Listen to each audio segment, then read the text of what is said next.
Welcome everyone to the 79th edition of the Boxing Asylum Nut House podcast, brought to you by boxingasylum.com. It's Sunday 25th of May. I'm your host Andy Patterson. With us today we've got Alex Morris, Kurt Ward and Alistair McDonald. Alistair, I almost get your surname wrong again, mate. We're missing Donny Baseball this week. I believe he's balls deep in his misses, and Tommy Allen's went AWOL. I think he's going to be working this week. Just to let the listeners know, as we will be discussing the Froch Gross fight a little bit later on, so if you want to come on and have your say, we'll be looking to get you on roughly about 9:15, 9:30 GMT time. If you have your say, just add Box Asylum Pod on Skype or speak to us in the Mixler chat that you want to come on, and we'll get you added. If just be very aware as when you do come on, just make sure immediately when you come on to the call, mute your mic, just so we don't hear any background noise, etc., because we are live at this time. Just going right into the action on the off chance just now is the fight from Canada. The main fight from Canada anyway was the WBC and lineal light heavyweight title fight between Adonis Stevenson and Andres Van Farah. Alistair, I mean, we're talking off air there that I was kind of basically saying I didn't think it was that great of a fight that some people were making out, but you know, for a different opinion, you thought it was a very, very good fight. Give me your opinions on it, mate. I obviously felt that Stevenson was bossing that fight for about the first 7 rounds, and then it seemed to be rounds 8 and 9. He just seemed to kind of like blow his gas tank. Yeah, I mean, look, Van Farah showed a few things. I've seen him. I saw the Campillo fight, but that's all I've seen of him, and I didn't really fancy his chances of going the distance in this fight purely on the rate at which he takes shots. You know, he's got very little head movement. He's very upright and has that sort of typical European style with the high guard. I thought Stevenson, would just be able to line up shots on him. And to be honest, for the first seven rounds, that's what he did. I thought Van Farah had a good first minute to the fight, and then he basically got swept solidly for the next 6 rounds. But Van Farah, incredibly durable, and he managed to work his way back into the fight, started going up through the gears, and Stevenson tired quite inexplicably, really, because his output wasn't that high for the first half of the fight. He was winning every round, I'd say, but he wasn't putting out huge punches. He was fighting similar to the way he fought against Cloud, setting up at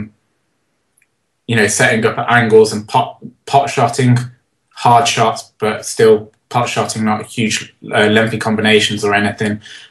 So he tired quite inexplicably, and Van Farah nearly took advantage of that. You know, when he got the knockdown, I think, which was in either the 9th or the 10th, really should have come out the next round and kept the pace on. I think what we did see is when Stevenson's been forced to go back by a guy who's using volume, it actually negates a lot of his offense, because Stevenson isn't a great counterpunch, time-based counterpuncher. He likes to set up his work and shoot while the other guy's sort of waiting on him. So I think that was a shame from Van Farah's point of view. But I did think the fight was good because it had 2 quite distinct halves to it. And I think, Van Farah looked for a while like he might be pulling out the really good come-from-behind victory. And I think his stock went up, at least in my mind, last night, because he really showed he was very gutsy, very, very tough, and willing to stick in there to the end and try and get his man out of there. Yeah, I mean, as Alex has also just mentioned there about round 10, I think he was referring to, especially after Van Farah dropped him in the 9th. He had a good start to the round. He was catching steam. I think he caught him with the left hook, then the straight right hand that actually dropped him. Van Farah kept up the pressure. I think it was mainly then that you kind of noticed that the fatigue in Stevenson's work, he was pushing his punches, he just didn't have the same snap. But as Alistair says, he came out in that 10th round and basically handed the fight back into Stevenson's plate. Yeah, I mean, that was his biggest chance to win. Obviously, he'd been knocked down a couple of times by that point, and he lost the first 6-7 rounds really sort of wide. There was no sort of chance he was going to win this fight, and then he lands this great left hook and a great straight right to put Stevenson on the floor, and he seemed pretty badly hurt. He was looking all over the shop, but he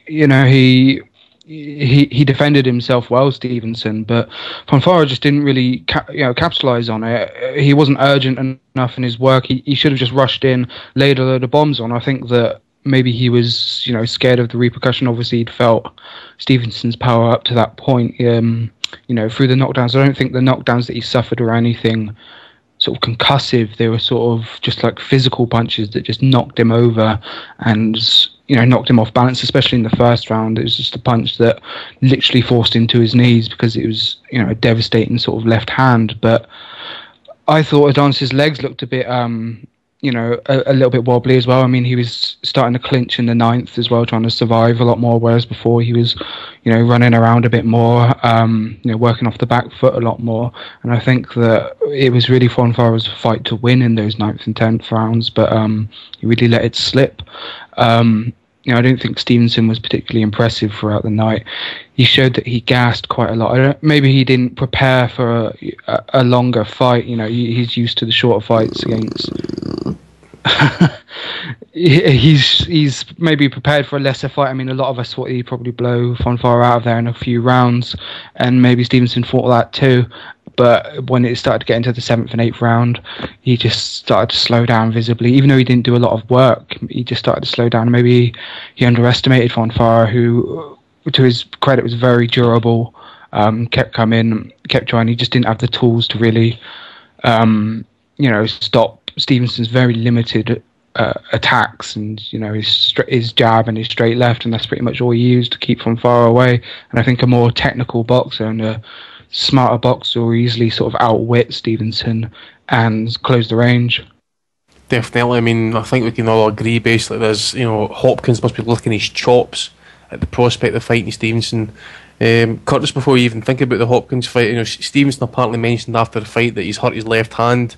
Technically speaking, although he took up the game pretty late, he is quite basic. It's just he kind of seems to be a two-punch fighter, jab or a kind of lazy jab, straight left hand, constantly over and over again. Fonfara, I wasn't really high on him, especially the way that Campillo actually dealt with him pretty easily until he gassed out. I thought it would have been quite an easy victory for Stevenson there last night, but you've got to give it to Fonfara also. Tough hombre. The body is one of the worst places to get punished and even to take that type of punishment, but he kept strong and he kept coming forward.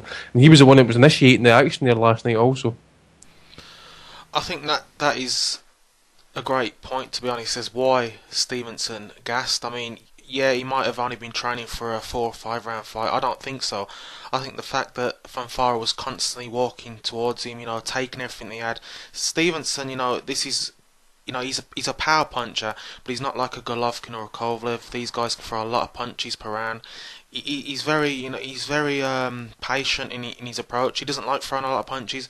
But if you watch those first, I'd say 4 or 5 rounds, he basically couldn't miss Fonfara, so he's letting his hands go more than usual. And in the second half of the fight, he was. I think Al Bernstein mentioned it that Fonfara had his best round in terms of punches landed.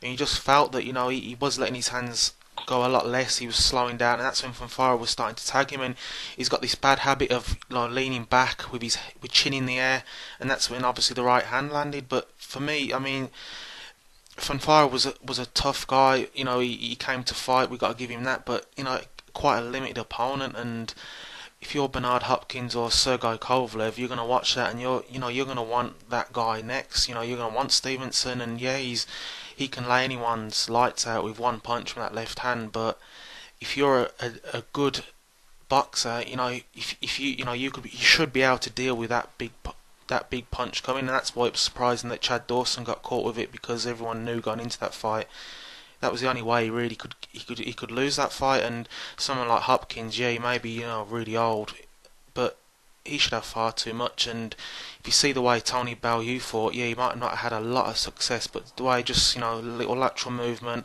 the right hand, what Bernard Hopkins does, throws that right, then grabs. He's going to frustrate Stevenson unless Stevenson lands a big shot on Hopkins, which no one's ever been able to do, and stop him. It's hard to see how he can win the fight, and Bernard's legacy improves even more. Alistair, as Kurt mentioned about the Hopkins fight, one thing I'd actually like to say is when Hopkins is on the ropes, he's got the kind of shoulder roll, the Philly shell sometimes, is he's going to sneak in a right uppercut from underneath, which might even stun Stevenson. And Stevenson's been known not to have the greatest chins. I just wonder if maybe Hopkins can maybe try and break his KO duct and maybe get it in this fight. I don't. It's hard to say really. We know that Stevenson has shown himself to be a little bit chinny in times, but I don't think this is really the fight in which Hopkins should be looking to be outwardly aggressive, because you're actually giving Stevenson the chance to land the big shot. I'm not convinced that Hopkins would fight for a KO. I mean, last time out against Shumanov, he pretty much landed the right hand at will, and he still didn't bother going for the knockout. So I'd be surprised if that was to happen in this one. I do think the angles that Hopkins would give Stevenson would give him a lot of trouble, but I think the pace of that fight would probably suit Stevenson better. So. What next for Fanfara, actually, because was it you mentioned that there was some discussion on Twitter last night about Steve Espinosa saying that he should maybe fight Kovalev next? Yeah, he said that's a good measuring stick for Kovalev. I mean, my problem is, how is that going to get him a Stevenson fight? I mean, let's say he fights Fanfara and blasts him out in 3 rounds. Does that make Heyman and the Stevenson team suddenly say, "Oh, let's make that fight now"? It's just all talk from him and spin from Espinosa. On the undercard, we had I would say a semi it wasn't even competitive, actually. It was just basically blast him out. David Lemieux faced Fernando Guerrero in one of those regional title fights, 10-rounder. I remember going way back, maybe 2-3 years ago, people were very high on David Lemieux. Power puncher, he was knocking out everything within sight within the matter of 4 rounds. But I don't know who saw the fight. Kurt, did you see the fight, mate? And if you did, have you seen any sort of improvements in Lemieux's game? I still see him as the same type of fighter. Well, it's funny because I see on Twitter and stuff people saying, "Oh, David Lemieux, this guy's exciting. This is one to watch. Put him in the with Golovkin and stuff like this." But I'm thinking, have they seen David Lemieux before? I mean, I remember when he was getting a lot of hype a few years back, and they put him in with Rubio, who was a massive step up compared to the guys he'd been in with, and everyone knows about Rubio, that he's a tough guy who can bang himself, and he did what he did against Rubio. He went all out, couldn't get rid of him, and Rubio, stopped him, and since then his career looked to, didn't know where it was going. He's picked himself up, changed trainers. He's a very one-dimensional fighter, though. He's exciting and he's good to watch, but if he doesn't get the knockout in the first 2 or 3 rounds, he hasn't got no plan B. He doesn't know what to do. He runs out of gas because he's letting his hands go. I mean, Paulie said it yesterday, he goes from 0 to 16, like that. He's just got there's no thought to it. There's just swinging wildly, and it is good to watch, especially if you put him in with another guy who can bang. And I mentioned Curtis Stevens. I'd like to see that fight. But if you can, if you're over a decent box with good defence, or you can, just have a good chin and can take what he gives out, it's an easy fight for most people. And he doesn't seem to learn, but like I said, he's got power and he is exciting, so he'll be able to get some good fights, especially after that win yesterday. But he doesn't seem to have learnt much to me. He's still going all out as if the guy fights like he's in prize fighter. He's only got 3 rounds to get the job done. Alistair, I can't disagree with a word with what Kurt just said there. And furthermore, I've actually felt that Guerrero was actually wanting to make a case for a quick job there last night. Yeah, look, Guerrero did a great job. I thought for the first 2 minutes he was outboxing him. But I do agree that it looked like he wanted a way out, because nobody really takes a knee over a cut in their right mind unless they're expecting the doctor to stop it. If you take a knee, because the cut's that bad that you can't see through your left eye, I think in his case, right eye, then really what you're doing is asking him to stop it, because surefire that's what refs are going to do if you're telling him you can't see the shots coming. On Lemieux, I mean, his trainer's got a difficult job, because what Lemieux does, Kurt Riley says, he's a very exciting guy who goes all out when he he places his punches well and he hits hard. He's quite a top-heavy guy. But what he does is he plays to his strengths, which is exactly the right thing to do. And he fights to his body type, which, again, is something that a lot of fighters get wrong. And so what his new trainers have got to do is try and build in these little nuances to his game that actually sometimes he doesn't have to employ. Like last night, he got by doing what he always does. And so then you're in this situation where you're trying to teach a guy to mix things into his game that might actually slow down the inevitable positive result, and you can see why a guy would be reticent to do that. So it's difficult to say, really. I don't think last night gave us really any indication of whether or not Lemieux's managed to sort of mix in any of the new technical skills. I thought he used his jab quite well at times, but he also fell away from it at times. And yeah, like I said, he just overexerts himself when he doesn't necessarily have to get his guy hurt. He just has to land a punch on the gloves and then he follows it up immediately. Not necessarily an educated kind of pressure, I think. I mean, I'll be interested to see where he goes because, you know, like Kurt quite rightly said, he's quite an exciting guy to watch. Well, one thing, Alistair, I don't know if you've been in agreement, but some people are mentioning a potential rematch with Marco Antonio Rubio. He beat Domenico Spada for the interim WBC title back in, I think it was last month, actually, early last month. So, you know, yeah, maybe. Goes for that fight, maybe. Who's the WBC champion? Martinez. So obviously, I can't see any of that fight happening soon. I would probably go for the Rubio fight. Yeah, I mean, the Rubio fight, if he wins that, it's a good statement. It's less dangerous now because Rubio was pretty long in the tooth by the time Lemieux got round to fighting him. Anyway, I think the flip side is, at the time Lemieux fought him the first time round, I think that was only Rubio's maybe second or third fight. I know he fought Pavlik at 160 before that. He came up from 154 to fight Pavlik, didn't he, if I remember rightly? So, I mean, the switch side is that Rubio may have grown into the weight a little bit better because he was quite small at middleweight. But he's longer in the tooth, and, you know, if Lemieux can put in a more educated game plan, I could see him winning that fight. I wouldn't mind seeing Lemieux. Obviously, we've been chatting about it in the Mixler chat, but Lemieux, I think he's just best sorted in, you know, really exciting fights against similar sort of fighters who are just all guns blazing, all powerful, shots flowing, and you know, Stevens, Quillin, and Kirkland. You know, Quillin, I think he could even beat Quillin.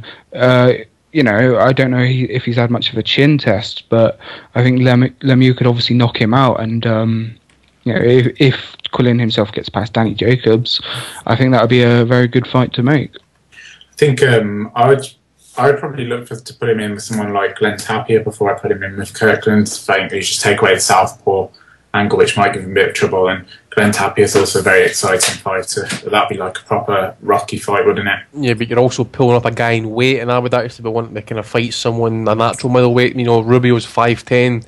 Yeah, I was more thinking about getting the viewing numbers in. Right. Yeah. I mean, I think another thing actually that kind of goes against Lemieux sometimes is there have been allegations, Kurt, I don't know if you remember what I'm talking about here, but, you know, I think he moved from Canada to Oxnard with Sergio Martinez, but there was word coming out of that camp that he wasn't actually living the lifestyle, he's not actually kind of learning to train himself and stuff. No, I mean, there have been rumours of that. I mean, I know he's with his old trainer Ross Amber, and apparently they fell out with Lemieux because if you saw the Rubio fight, he actually threw the towel in to save him because he's been with Lemieux his whole career, and he actually, you know, he cared for him. He wasn't just, you know, a fighter. He actually cared about his well-being and saved him. And, you know, he never really, he didn't seem to forgive him for doing that, which I thought was a strange move because the guy obviously, you know, thought more of him than that, and he just dumped him, which I thought was, you know, maybe it was right in the end because he hasn't really progressed past this puncher. But again, how much is it the trainer and how much is it the fighter? The fighter just, he doesn't seem to, you know, want to learn much. He's got the, you know, maybe he's fallen in love with his power too much. When he's knocked out 20 guys in a row in like inside 2 rounds, I suppose that can happen. And you'd think the Rubio fight and the Alcine fight would have, you know, taught him a lot. Maybe it has, but, you know, I didn't see that last night. Just before we get our first caller on, I believe Jack Rathbone's going to be coming on and have a quick discussion about the Stevenson and Lemieux fights. Also on the undercard, Jamel Charlo on a 10-round decision? 12-round decision, sorry, over Charlie Otta. 118-109, 115-111 and 118-109. None of us saw the fight. In all honesty, I think I've tried to watch a couple of Charlo's fights. I forget if it's this guy or the other guy, but none seem to be really exciting to watch. I've just gone by some of the comments on Twitter that it was pretty much routine for Charlo. Just bear with us a second here. I've got Jack coming on the line. Come on, Jack, pick up the phone, mate. There he is. Right, Jack, you there, mate? Yep, can you hear me? Yep, we can hear you, mate. On you go. Okay, yeah. I believe you want to discuss about Stevenson and the Lemieux fights. Yeah, shall I touch on Lemieux first? Yeah, on you go, yeah. We've just followed off from that. I just thought I mean, you mentioned that he's pretty one-dimensional, but I'm not sure that's terribly the problem, as long as he adds a few little parts to that style. I mean, he's going to be always going to be a come-forward fighter and a bit of a slugger, but one of the key dimensions to being a successful slugger is going to be like cutting off the ring, and I wonder what you thought about the way he did that. Obviously, he had great success last night, knocking Guerrero down for fun, but I just thought he seemed to follow him around and wait until the bombs landed, rather than actually move a little more to the right and force Guerrero back towards him. Yeah, I mean, I don't rate his footwork all that much. In all honesty, I mean, did you even actually see a jab getting employed there last night when he had Guerrero hurt? Yeah, I mean, it's the same, isn't it? I mean, he's just I just don't see him. But I think he's one of those fighters where if he gets you on the hook, he will just basically put all his cards and his chips on the table and just go for it. But as I say, as we've discussed, against the likes of Rubio, for instance, when he did the same thing, he had Rubio hurt. He threw in his chips and his cards, and he got found wanting in the end. I just feel like I remember watching the Alcine fight also, and soundly outboxed in that fight, sadly as well. Yeah, it's the left hook's obviously devastating, and I thought wasn't just that punch last night with the power shots that was effective, and pretty much everything was loading up. I mean, there's a few uppercuts which were pretty impressive towards the second round. But as you say, I think rather than he mentioned in the post-fight interview how he's got loads to work on and no shit really. But I think if he prioritises like the footwork, like you said, he can be a bit more successful when he does step it up again. Yeah, who would you put him in the next, Jack? I mean, we've discussed potentially put him in with Rubio, see if it's a sink or swim fight. Would you take him a different path? Well, I think we're presuming he's staying at the weight, right? Because he came in at, I mean, a couple weight divisions above what he made at the weigh-in. But I mean, yeah, if he stays at the weight, I mean, yeah, somehow he is pretty highly ranked in a lot of the bodies. I'd like to see him take the rematch with Rubio, if anything, just to prove a point that he is at that level, and it's not just about the hype and the fan-friendly style. I just realised something, actually. I'm just going through his record at the minute. See the opponent that Eubank Jr. fought a couple of weeks back, who he went 7 rounds. Lemieux actually smashed him in 1 round. Just noticed his name there. Actually, he got my attention a few years back. He fought a guy off Abraham, fought a middleweight guy, and Abraham knocked him out in 12 rounds. Elvan Ayala or something like that. Yeah, and I think Lemieux did him in 1 round, and that's when I knew this guy, had some serious power. So I was watching him from then, and to be fair to him, against Rubio, he was doing well. He was all over Rubio, but once he couldn't get him out of there, there was no plan B, and obviously he was tired because this is a guy who is used to knocking guys out. I mean, we've talked about Deontay Wilder in the past. When you're used to knocking guys out and you're not going past 4 rounds, when you go into deep waters, that's when the big test is on. And for Lemieux, he failed it. Yeah, I mean, Ayala is actually quite a good fighter. I know against Abraham, he's from Iowa or somewhere, I believe. And remember, he's quite long, lanky, boxed quite well, and was very durable against Abraham. So that win that Kurt picked up on was a pretty impressive one, I thought, as well. Jack, I don't know if you think you've been listening to the start of the show, mate. Do you think I'm being slightly critical on the likes of Adonis Stevenson? He seems to be this 2-punch type fighter, and you think he maybe just took Fonfara slightly too light there last night? I don't think so, really. I mean, last night I think it was really telling that 3-round spell. I mean, a lot of fighters when they're cruising to a heavy points when we'll maybe take a round off, but I don't really think that was the case last night, because it lasted all of 3 rounds, and I mean, it was really evident that Fonfara was not just landing that left hook, which was his only punch for the first half of the fight. Towards 8 and 9, he was loading up with that straight right. So I think there are problems for Stevenson when he allows the pressure when he takes on a lot of pressure.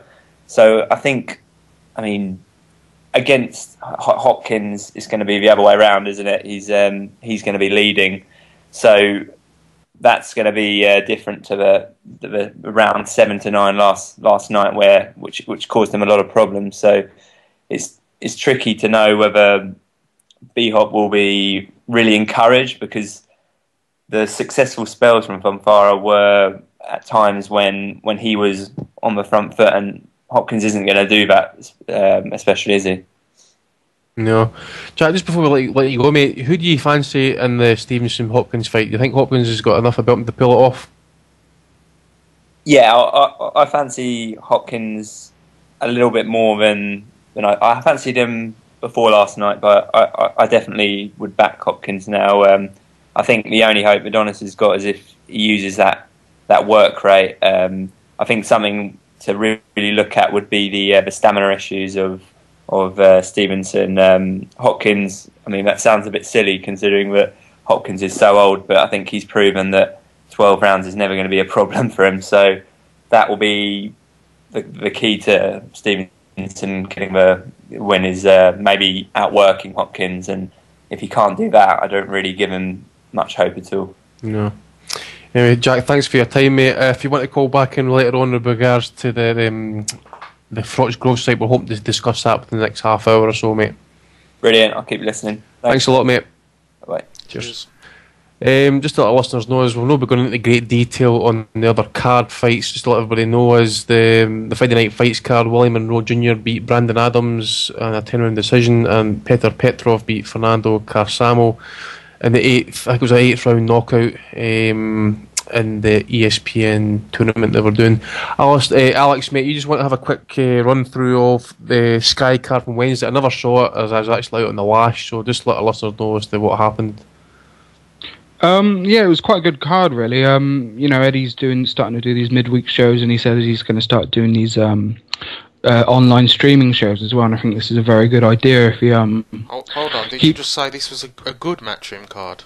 Yeah, I know. I'm giving him his due credit. I enjoyed this card, but Wait a minute. I just heard something. I've got a phone call for the press here. I think they want a statement on this one. No, I've still got criticisms of it. Obviously, it wasn't brilliant. There was a couple of mismatches that just shouldn't have been on there, and you're doing all right in first place, Alex. You are allowed to be positive, but it's true. I was really impressed by the debut of Gamal Yafai. Cal Yafai's brother. He's been quite a sort of quite decorated amateur career, and now he's stepped up and he's shown, quite to be a very frenetic fighter, a very powerful fighter as well. And he put away his opponent very quickly. Obviously, it wasn't anyone special. It was his debut. You can't really expect much, but if he's anything like his brother, and apparently he's even better than his brother, then there's high hopes for him. And Kalya 5 is also one I've been quite high on, and he's been out with God knows how many injuries for the past 6 months, but now he's back into the fight, back in fighting, and he looked good as well, I thought. And on to the couple of main events, there was Gavin McDonald against Josh Whale. I think that was quite a good fight. I think Whale deserved to win that, only by a point or two, but the draw seemed fair enough to me. Josh Warrington as well was on there. He was it wasn't really competitive in the end. He sort of defeated Martin Lindsay quite easily.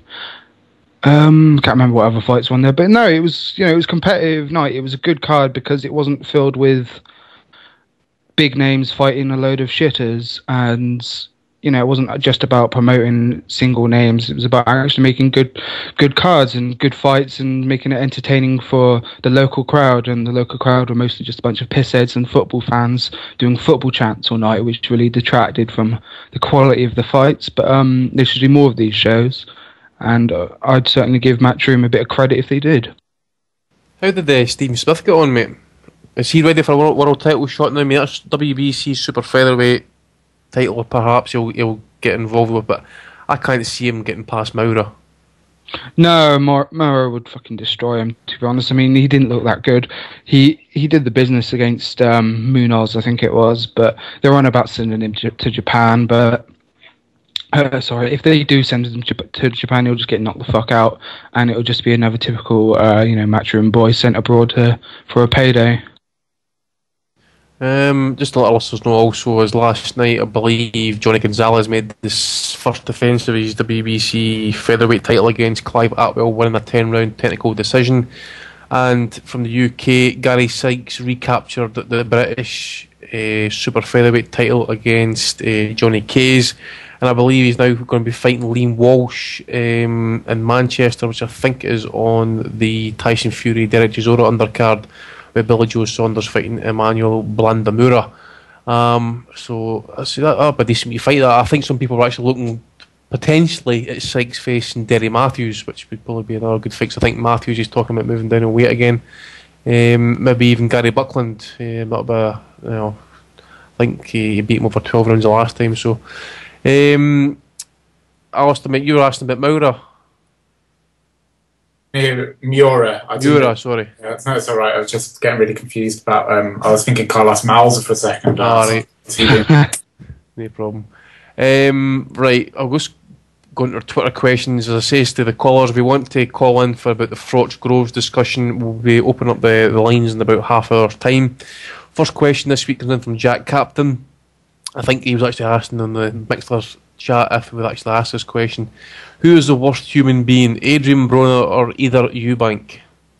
Kurt, I think it's a hands down. It goes to Broner. Well, until I see Eubank, pay an actor to pretend to be a homeless guy, I'm going to stick with Broner. that was so false and so made up, Ben. It was untrue. I mean, that guy should have got an Oscar for that performance. Didn't he get mugged? He just got mugged for $1,000 afterwards, didn't he? Yeah, that's what I heard. He just got battered and got his money stolen off of him. It's probably Adrian Broner taking it back. Well, he's got previous for doing that, like robbing old grannies and all that sort of stuff. But I think it's a hands down clear victory. I think Broner wins that one.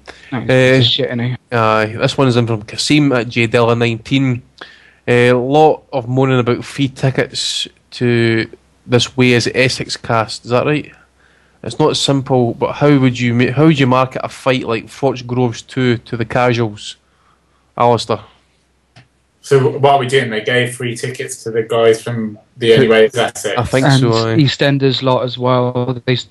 What spurred it on was Max Brannan from EastEnders posted a picture of thanking Eddie Hearn for sorting out the EastEnders lot, and there's a picture of a load of front row ringside tickets with the price marked as 0.00, basically free tickets for a load of fucking EastEnders lot who never watch a fight in their lives. Oh, so they're just going to put a load of named faces at the front of... Well, yeah, I suppose that does work. You know how how the big Hollywood fights, the big American fights have got all the Vegas people sat front row, and I guess that's kind of the equivalent. People are going to maybe pay attention. I don't know. Marketing boxing to casual fans is a difficult thing, especially when you can't get adverts on terrestrial television. They get them decent features on the front of the paper. We all know that promoters will make completely average-looking fights look like they're the best fights in the world for the sake of the casuals. So I don't think it's a bad move. I guess it's slightly irritating if you missed out on West Row tickets, but I mean, who cares really? Well, it's not just missing out, is it? I mean, the cost of the front row tickets are about £1,500, and that's a lot of money for just your average fan who loves his boxing. He goes to a usual Eddie show, 150 quid, 200 quid. He can't afford 1,500. So I don't know what the issue is. It's not like they took a ticket that somebody else is realistically going to buy, I doubt. If they go, I mean, no offence, Alex, but if they sat you or I on the front row, we don't really hold any marketing value. Do you know what I mean? It's the Towie lot. Yeah, the thing is for me, right? If you got big fights in Vegas, you got your Jack Nicholsons, your P Diddy's. We've got Max Brannan. I mean, it doesn't say a lot about our fights. Give it to some, you got Ginger, Max Brannan, Doc Cotton, Dr. Leg, Sharon, Phil Mitchell, Ian Beale's daughter, the son. I mean, it's pathetic. Come on, give it to some big-time celebrities. If you're going to give it away, give it to some A-listers, not Max Brannan and Doc Cotton. It just makes the boxing look shit. I think I think perhaps the risk is that if they give it to a bunch of A-listers, they won't bother making the effort to turn up, or they give it to somebody in their entourage. I don't mind them giving it to A-listers like Wayne Rooney or fucking football stars or big film stars, but not fucking wankers from The Only Way is Essex on Made in Chelsea who've never seen a fight in their lives, who are just there to turn up for pictures in the paper the next day with their fucking minges hanging out. But they might actually appeal to some people who are going to part for 50 quid for a ticket that is kind of rubbish. I can just see that Joey Essex. I can just see that Joey Essex sitting ringside with his fucking wee silly hand fucking signals. This is Ream, brother. This is Ream, brother. I want to know what constitute EastEnders as the A-listers. What about the Coronation Street and Emmerdale crew? Why aren't they getting a go at this? What's happened to Brooks? Where's Ken Barlow? He's been in the newspapers for all the wrong reasons. He's still known. Get him in there. I wouldn't know any of these guys if I saw them, to be honest. But Exactly. That's how is it appealing to a wider audience, a celebrity audience, But if I know no a lot- one knows who these people are? Yeah, I mean, come on. What's happened to the guys from River City and Brookside and fucking Home and Away, Neighbours? Take get the them all high involved. road, get these on. But Take the high road, aye. if you're going to go for someone decent, even a Peter Andre, come on, razz it up a bit. These guys, no. Aye, and at least you should maybe get Jordan there. She might get her tits out for the boys and stuff like that. She might present her Minge to you as well, you never know. She was at H's Aura, wasn't she? I'm sure she was. Probably, aye. Right, we better move on before we get in a bit of a rant about this. Oh, God, next question is going to be a good one. Dan Welling, whose hate is greater? Kurt's for Froch, Alex for Matchroom, or Andy's for Cotto? Andy's for Cotto, surely. Really, I've really reined that in a bit, actually, in all honesty. I've never heard Alex being homophobic on here, Andy. Yeah, Andy, I agree. Oh, so that means I'm the bigger hater then, because I say he's a bit of a Fruit Loop. And I haven't insulted Carl Froch's children. Andy basically broke all of the Boxing Asylum policies that evening. What did I say again? I must have been Said drunk. you broke all of the Boxing Asylum broadcasting policies that evening. What did I say? I can't remember. I must have been drunk that night. Well, Cutto's son his ears must have been burning that day because he was abused. I'm surprised his arsehole's not fucking burning every night of the week. Anyway, move on. Right, so I take it I'm getting the award that week, right? Okay. I'll say Cotto then, right? Okay. This one comes from Joe at Box Scorecard. Sorry, says, can the winner of Froch Groves versus De Gale, if he wins, be at Wembley as well? I don't think so. De Gale's too minor a B-side. Yeah. Yeah, the fight would need to be like the first Froch Groves fight. You'd have to have something big happen in the fight, because to make it this big, I mean, before the Groves fight, people were talking about that as not being a big fight and being a bit of a mismatch, and people were talking about, if you compare that to how they were talking about Fury and Hay, which was seen as a much bigger fight, but because of how good a fight it was, and Howard Foster's stoppage and the scorecards and everything else, this has turned into a huge fight. So I think the Gale fight, would be a good fight, but I don't think it would get anywhere like this. Next one comes from Daniel Stone. Question for the pod. Hope it's not too late. How would Froch have done against Collins, Ben, Eubank, Watson, and maybe Groves too, if you get the time to discuss? And he adds in another wee bit here as well. And Sir Joe Kawasaki as well. I listened to Spencer Fearon saying Ben and Eubank would have given Joe huge problems and may have beat him. Alex. We've had this discussion before, I think. I don't know if it's been on the pod where we compared how Froch would do against Ben Eubank, Collins and Watson. I'm trying to think of what I picked. I think I thought Ben would beat him up. I think the Ben fight would be, just a case of who's manlier and who's tougher. And I think Ben would just smash him up eventually. It'd be a great fight, obviously, but, I think Ben beats him. I think Froch could beat Eubank purely... What rate? Yeah, work rate. Honestly, I can't pick. I think I'd pick Collins against Froch as well. I mean, it's hard to make my picks because, I'm not the biggest Froch fan in the world. I think he's a bit of a knob, but, I think Froch beats Eubank, and that's about it, to be honest. Anybody else want to play him in? Anybody actually thinking that Froch would beat Kawasaki? No. Nope. Not even worth discussing. I think Eubank's a 50-50 fight. Collins is a 50-50 fight. Ben hits hard. I mean, Ben's vulnerable, but he hits harder as hard as anybody Froch has ever fought, and would probably knock him about a bit. And he was the other one, Michael Watson. Michael Watson would probably beat Froch. Yeah, I think he's just too technically good. Yeah. Kurt's not wanting to weigh in this one. I think he's trying to kind of hold off all his hatred for Froch for later on. I'll go to you, this one, Alex. This one's from Dev, Shandev. What do you think happens when Eddie Hearn's Sky contract expires? gets a new one. Yeah, I think so. That's about it. Did they not sign an extension recently, no? I think that was a couple of years ago, wasn't Was it? Like Was 2012, 2013, I think. 3-year deal or something like that, wasn't it? Something like that. That's when they is when all the news broke about Hatton not getting any dates. So it was about either a year or two ago. Right. This one comes in from Luke Bidwell. Alistair, I'll go to you, mate. What does everyone think is next for the winner of Froch Groves? Will Froch call it a day if he loses? Well, if Froch loses, I think that's how I think he'd be tempted to quit, but then Kessler rubber match possibly. Rematch. So I mean, the Kessler rubber match would make commercial sense because he's coming off a loss, but he can go and have a trilogy regardless and make quite a decent amount of money. So I think that's probably next. I think that's probably next for Froch regardless. And if Groves wins, I guess Groves could probably look for. It wouldn't be a bad time to catch Ward coming back because he's only had that one fight in like a year. Or he'd probably look for the Kessler fight himself, but I don't fancy Graves' chances in either of those, to be honest. I'm trying to think what else is there. DeGale is possibly he could lose. DeGale, if he wins, would be the mandatory, wouldn't he? So I think if Groves beats Froch, I think that fight will definitely happen. That will be the next fight. With Froch, I think if he loses, I think this will be it if he loses, personally, especially if it's a bad one. But yeah, I think if Froch wins as well, I think DeGale will be next as long as he obviously wins on the undercard. I think he'll get his shot. I actually think if Froch wins and that fight is mandated, if it's either DeGale or Gonzalez, I wouldn't be surprised to see Froch dump the belt and maybe go for the biggest payday he can get.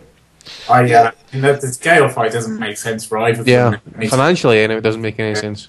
And I think I know Graves has come on a lot. I'd pick him to beat DeGale, but I do think there's a chance he could. With Graves, I think there's always a chance he could lose. To be honest, in certain respects, and I think DeGale could actually. I wouldn't favour him, but he could beat him. And then where does that leave Graves? Graves would be better taking a more risky fight for bigger money, in my mind. Then no one thinks that a third Groves match could happen then. Oh, I guess it depends how it ends, but yeah, I think if he gets knocked out, I don't see it. No. If Graves stops Froch, then I don't see the rematch either. Right, just before we go on to our Bellew of the Week segment, there's been some breaking news in the boxing world, some sad news actually. The sad passing of one of the sport's greatest warriors, Matthew Said Muhammad, who I believe has died with one of the ALS, I think it's amyotrophic lateral sclerosis of the Louis Gehrig disease. It's more like motor neuron disease. He died at age 59, which is sad to see a great warrior like him go out like that. We were trolling the internet, etc., just for a couple of comments and stuff, and I came across this statement from Matthew Said Muhammad, which was posted up by our very own Kurt Ward on our site. Just very brief, I'll read it out. It says, I was born Maxwell Antonio Loach, just outside of Philadelphia. When I was 5 years old, I was living with my aunt after my mother had died. They did not have the money to care for me. My aunt told me my older brother to take me out on the street and leave me there. He took me out in the city where I wouldn't know where I was or how to get back or find my way back home, and he ran away from me. I tried to run after him, but he was too fast. I was 5 years old and I was running for him for my entire life, but I couldn't keep up. I was alone on the streets. I was so scared. A police officer found me and asked me my name. I told her I didn't know what my name was. Catholic services took me in. The nuns named me Matthew Franklin. Matthew from the Bible, and Franklin because they found me on Ben Franklin Parkway. People have often asked me what my greatest triumph was. I tell them it was surviving what I went through as a kid. I bounced around in foster homes. I was a small kid and other kids used to beat me up on the way to school. They were picking on the orphan. I eventually went to Juniper Street Gym in South Philadelphia to learn how to fight so I could defend myself. It was there when I found my calling. I was 17 years old when I saw my first fight at the legendary Blue Horizon. My amateur coach took me. Fighters were punishing each other with like rock'em sock'em robots. I could not believe people took that kind of punishment. My coach said to me, this isn't what it's going to be like if you turn pro. To win, you have to condition yourself physically and mentally. That's when I knew I would be good, because I knew I could take punishment. I could take more pain and more punishment than the other guy. When I was champ, they called me Miracle Matthew. I was famous for comebacks, for getting into trouble, for getting knocked down, but always coming back to win. He retired with a record of 49 wins, 16 defeats, 3 draws, and 35 knockouts. Gentlemen, if you've never seen Matthew Said Muhammad, or Matthew Franklin as he was called before he converted to Islam after he won the WBC light heavyweight title against Marvin Johnson, this guy you must go and watch. This guy was the Arturo Gatti of his day, and I do not put that lightly. This guy, the word warrior gets put around about too much. This guy was the epitome of warrior. You know, the Ring magazine awarded him numerous accolades. They named his title-winning effort against Marvin Johnson the 35th greatest title fight of all time. Named the 8th round of his second fight with Marvin Johnson, the 1979 round of the year. Named his title defence against Yaki Lopez in 1980 fight of the year and the 84th greatest fight of all time. Named the 8th round of his second fight against Yaki Lopez, the 1980 round of the year and the 8th greatest round of all time. Named the 10th greatest light heavyweight of all time, and named the 24th greatest puncher of all time. He was inducted into the International Boxing Hall of Fame in 1998. And Kurt, you know, you're a big fan of the guy. That fight against Marvin Johnson, the first fight, epic, mate. But that Richie Cates fight always lives in my memory. Yeah, I mean, to any like newer fans who have never heard of Matthew Saad Muhammad, you know, just watch the Cates fight, the Marvin Johnson fights, the Yaki Lopez fights. You're guaranteed to become a fan of Matthew Saad Muhammad. There's no doubt about that. You know, there's a lot of people who say, you know, they shouldn't have made it. They shouldn't have made it to the top. But if you know his story, if you read his story, the man shouldn't have made it to the top. But he did. He came through it all, and he did it all. He never ran. He took everyone on, and he took everything that, you know, every guy gave. You know, he mentions a fight with Yaki Lopez where he took 71 unanswered punches, and he still comes back to win the fight. And that's just the guy he was, a warrior. And you know, I said a while ago that there should be a film made of him, or a documentary. We saw Assault in the Ring documentary where fans got to, you know, hear about these fighters that maybe they never knew about, and hear about this terrible incident that they never knew about. And I think that should be done about Matthew Saad Muhammad, for people to know about this warrior who, you know, he was the Arturo Gatti of his time, and he doesn't get his props now because, you know, he fought in a time where, you know, there wasn't the internet around. But if he was around now, everyone would be a fan of his, and he was the guy who would put asses in seats because they knew when you're going to watch Matthew Saad Muhammad, there's going to be no booing, there's going to be no, you know, walking out. It's just going to be a fight. Yeah, obviously our condolences go to the immediate family of Matthew Said Muhammad. Rest in peace, champ. You were one of the greatest warriors in the last 50 years. Moving on to a little bit more kind of light-hearted note, we've got a Belly of the Week segment, and we'll have our slight intro coming in just now. Kurt?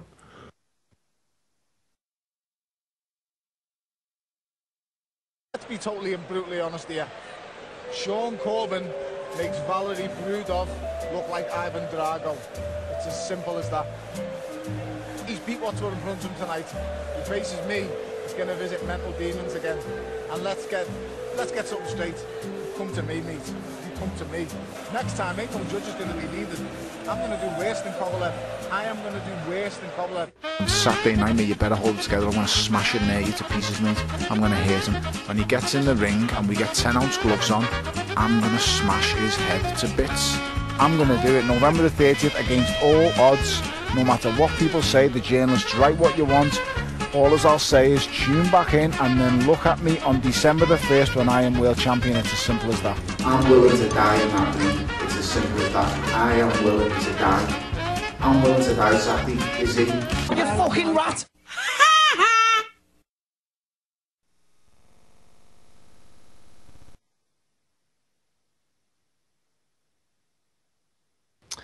It's as simple as that, troops. It's Belly of the Week, and we are returned for another week to give you some of the fight funny comments, etc., in memory of Tony Bellew. One that I was actually quite struggling again this week to try and get some comments, but thanks to you guys on Twitter for hitting us up with some comments. But one that I managed to pick up last night from the Donny Stevenson post-fight interview, which I found quite funny. He said, "I accept all challenges. Yeah, but you refuse the challenge from Kovalev." So, Pimp Daddy, Super Duck Stevenson, I think you're going to get the first nomination this week, mate. Yep. This one as well, Kurt, you hit me up on Twitter with this one. I actually saw it on Ringside on Thursday night, I think it was. Chris Eubank, Chris the fucking boxer, you know, he says, he says about his son, I see Duran, Roy Jones in terms of hand and foot speed, combination punching, and I see the darkness of James Toney. That was almost poetic. It just makes vomit come up in your throat, though, doesn't it? I mean, Politically incorrect, I think. I just wonder what it means by darkness of James Toney. I think there's a slight different light, skin tone between the two of them there. You know, James Toney's more black than what Chris Eubank Jr. is. But nobody's wanting to go there. I can see him hiding behind his desk at the minute. He's just like, no, I don't want to go there. I wish the sleeveless shirt and the little man bag could get Belly of the Week that Chris was wearing. I mean, what was all that about? Where does he find these things? My missus actually asked me the same question. She says, what the fuck is he wearing? Oh, is this the sleeveless, the picture of him with Carl Froch and so the sleeveless shirt? Yeah, I don't know where the fuck he got that from either. But the thing is, though, he's got a shirt and tie on underneath it. He's got a tie on. Well, fucking, obviously with a short sleeve shirt. And he just rests his hand on the man bag with pride. He's a strange fellow. I wonder what he's got in there. Massive truck as well. I wonder what he's got in that thing. I got this one in from Rob Palmer. Also, Alex, there's a question for you for Rob for last week. Actually, I don't know if you want to answer it, but this is this one here actually. Joe Gallagher on Smith deserving his title fight, and I quote: "Rocky Balboa didn't deserve his shot at the world title against Apollo Creed." I wonder if he actually thinks it's fucking real. Yeah. What's his point? I mean, it's Joe Gallagher. So I think he's basically stating there. I don't know what context. Did anybody see the interview? I don't know what kind of context that comment was made in. Was it basically saying that people are maybe claiming that Smith doesn't deserve a title fight or whatever? well, if we're going to go by the film, I mean, Creed gave it to Rocky because it was supposed to be a celebration of the American dream and American hope. I mean, King Abe giving it to Paul Smith is literally nothing. It's Paul Smith being the luckiest man in the world, getting something he completely doesn't deserve, and he's not going to win, and people are against him because he's a complete shithouse. It's nothing like Rocky. Rocky's a fucking film. The matchmaking in Rocky is just a disgrace. Whoever put Apollo Creed in with Ivan Drago, that promoter should just never work again. I mean, he should be jailed. Yeah, he should be jailed. He should be charged and everything, because that was just the work. That was Frank Warren. Don't ever mind about his matchmaking when you look at that fight. And the thing is, why was no VADA testing getting done before that first fight with Balboa? Exactly. Come on, maybe on steroids. We needed Floyd around then to take the test. That's what we needed. We needed Twitter around then. We needed to get at these guys. I wonder if we should thank Al Heyman for that fight. Nike, Reebok, and Showtime and all that for that fight happening. Anyways, Alex, I've got this question. We'll come back to you that one actually. That was a question from Rob Palmer for last week. Kurt, you sent this one to me. This one goes to Anthony Joshua. I'm already thinking about challenging Vladimir Klitschko in 2015. Jesus Christ. Yeah, but let's get it right. He has to beat Leg next week first. Let's not hatch chickens for the hatch. Who? He has to beat Matt Leg first. Who's that? Next week, Anthony Joshua. Never heard of him. Who's that, Matt Leg? He's not like to stand on, is he? I don't know. I don't know who he is, but he's got to beat him first. So let's not rush things, Anthony. Please, let's get past him first. Alistair, you're asking who said that? It was Anthony Joshua, mate. Yeah. Anybody got any other nominations this week? So we've got Donnie Stevenson, Chris the fucking Buckler, Joe Gallagher, and Anthony Joshua. I've got another one, but it's not actually someone saying anything. But I think it deserves to be brought up here. The fact is that tomorrow, Matty's favourite Anthony Mundine is going to announce a rematch with Danny Green. I mean, that's got to be into some value of the week. What way? I don't know, but it's obviously their cash out fight, and the Aussies, being the Aussies, will buy it and now call it a legendary fight in the making. It's just a disgrace. I think the week that fight happens, the commentators over there are going to give us a complete bag of belly of the weeks, aren't they? Yep. We're gonna be listening with interest. That's fucking brutal, man. Honest to God. Danny Green against Anthony Mundine. That fight will need to happen at fucking probably super middleweight. Yeah. Even if he's lucky. I mean, Danny Green's fighting at £190 at the minute. Well, it might not take place till December, and Green just won't eat till then, maybe. Fucking Jesus. So, Alex, Alistair, you've got any nominations? We've got big boss man Tommy Allen joining us. I don't know if he's got any nominations this week. I haven't this week. I thought actually most of the post-fight interviews this week, particularly with Lemieux and Fonfara, they actually gave pretty reasonable and balanced answers, which is a shame for these purposes. But next week we're going to get some great ones from Sky. Jim Watt's going to be in his element. Oh, definitely. Yeah. Definitely. So who do you fancy then? Obviously you got Kovalev, Chris Eubank, Joe Gallagher or Anthony Joshua. It's got to be Eubank, isn't it? I mean, just making himself look like a right mug with his son lately, just trying to get a load of attention, talking complete shite. I like the way he said as well about his son. The fact that he could beat Golovkin, and then he put right now. Not in the future, right now. It's got to be Eubank. I mean, fair enough. He's getting his son headlines. That's what it's all about, and he's doing a good job. But I mean, it's pretty embarrassing as well. I think some of the stuff. I mean, they even asked Adam Booth in the studio what he thought, and he says he is the real deal. Now, I don't know if that's just because he's standing there. Yeah, I reckon. But shitting himself. I just wonder, how much of what they're telling us is actually true, and how much is just too much hyperbole. I mean, as I say, is that guy he fought in his last fight, Lemieux destroyed him in one round. Okay, Eubank was clowning around, didn't get out of first gear or whatever, but these are the type of guys you should be smashing out of there in one round. If guys like Lemieux, who some people are talking about is just basically a banger, doesn't have the tools to probably go all the way, and then next minute we're getting told that this guy Eubank Jr.'s got the goods to beat Golovkin right now. Come on, man. But he's just setting himself up for a fall as well, because he's talking about all these guys. And yet, who is he being matched with? People are going to be saying, well, if you're talking about your son can beat this guy and that guy, why is he being matched with, a pregnant Latvian or a doorman from Macedonia? It's too much. Oh, I just remembered, Alistair, thanks for this, mate. We've got a late inclusion here, Mr. Carroll, the contradiction Froch. I don't know if anybody saw the face-off. Tommy, did you see the face-off, mate, between him and Groves? I watched it last night, man. It was Carol, the contradiction was fully contradictions again, wasn't it? He says it was a fair stoppage, but it was controversial. He says last week on Ringside, he says, I've watched it back and I now agree that it wasn't a good stoppage, and now he's saying last night that he totally agrees with the stoppage, man. He's need to go back and see his shrink, isn't he? Well, I remember him saying actually, the body was willing in the last fight, but the head wasn't, or the mind was weak.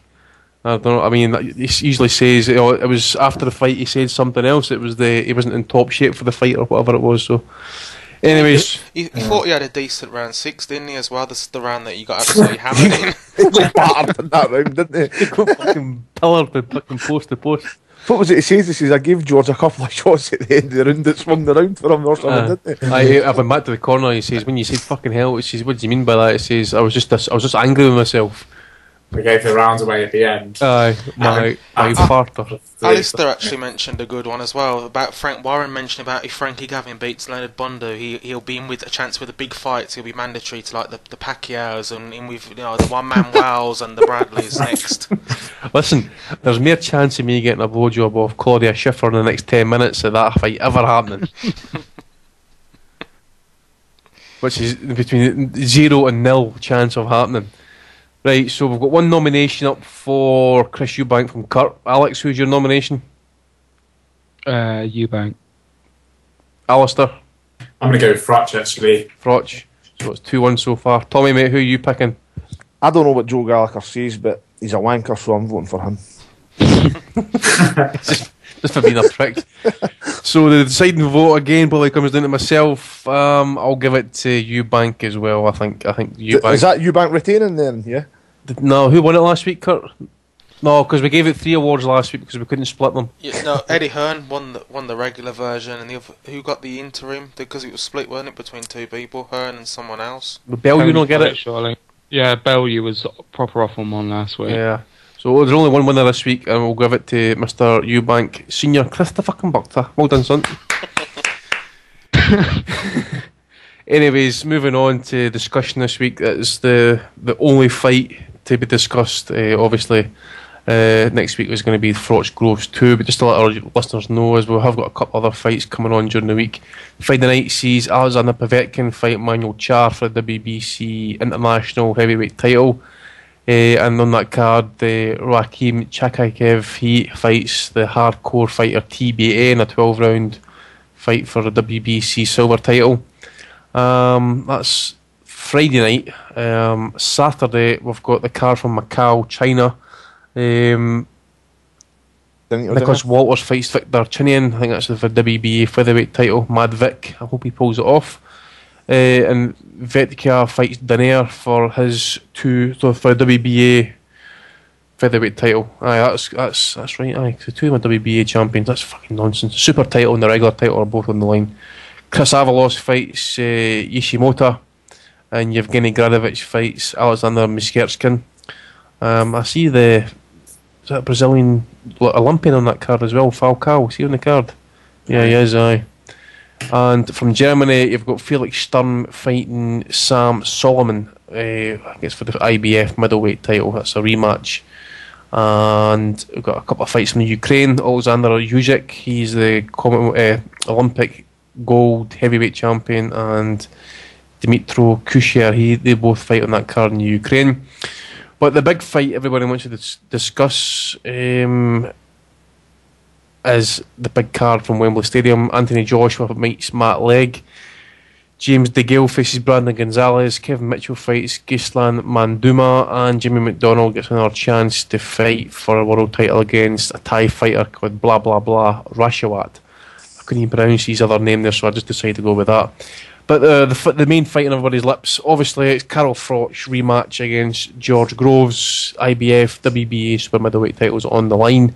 I believe our first caller will be coming on shortly, Stacey Morton. Is that right, Kurt? Stacey Morton? Yeah, that's right, yeah. Right, okay. She'll be doing the dishes in there, no? Careful. Make a man's peace for the. Sorry, I hope she's not a feminist. She's coming on shortly, yeah. Sure your surname's not Keys, Andy. Who? Sure your surname's not Keys. Yeah, there's definitely a relation there, I reckon.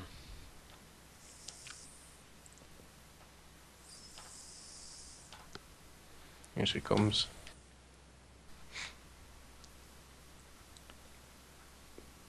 Is she a Froch fan or a Groves fan? I'm not sure, just want to talk about the fight. Stacey, are you there? I apologise for my comments previously there. Are we going to get our first Stevenson? Oh, it's the first knockdown. She's down for the 8 count. Is she going to get back up? That's the first Adonis of the Here night. she comes. Stacey, are you there? Hello. Stacey? It's Tom. Tom? Sorry, Tom. mate. I thought it was a woman that was phoning in. Sorry. Oh, no, of course not. God. Anyway, mate, you might. Woman. That was quite funny, that actually. Is this your missus' account? What? Is this your wife's account, yeah? This is my girlfriend's, yeah. I thought we were going to get a woman on and we were actually taking Oh, fuck piss a wee bit that. there. Oh. Anyways, mate. Boxing, man. You're going to discuss obviously the big fight next week, Froch Groves. Give me first off your take on the stoppage last time around, and what do you think is going to transpire next week? I was there, and it was just as honking in the arena as it was on the telly. It was terrible. It was proper bad. It was just like Groves wasn't that hurt, and Howard Foster just dived on him. It was terrible. It's probably it was a very, very poor stoppage. Obviously, I think everybody's in agreement it's a poor stoppage. But what do you think basically the rematch? Do you think it's going to be a 3-round war like Groves is predicting? Do you think Fitzpatrick's got a point? It's going to be stopped in 6 rounds, or is Froch right in what he's saying that it's not going to go a distance? or do we see something totally different? Because sometimes rematches don't live up to the hype of the first fight sometimes. I think what will happen this time is Groves will try and manoeuvre Froch onto the ropes and wait for him to throw off the ropes and try and counter him over the top while he's swinging with his back towards the ropes.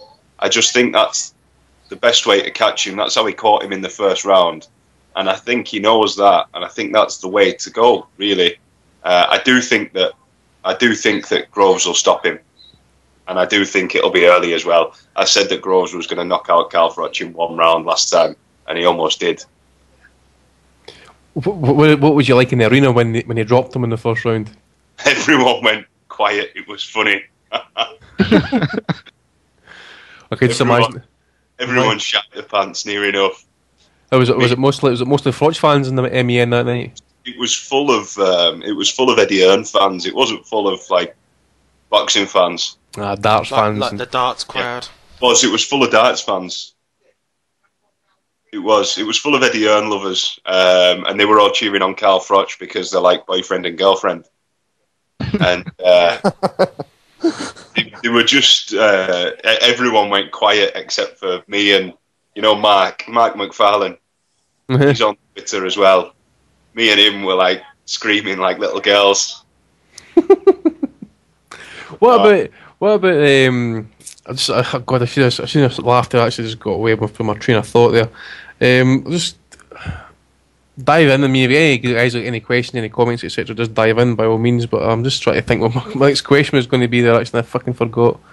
See, I wouldn't be any use for us to stop a live radio.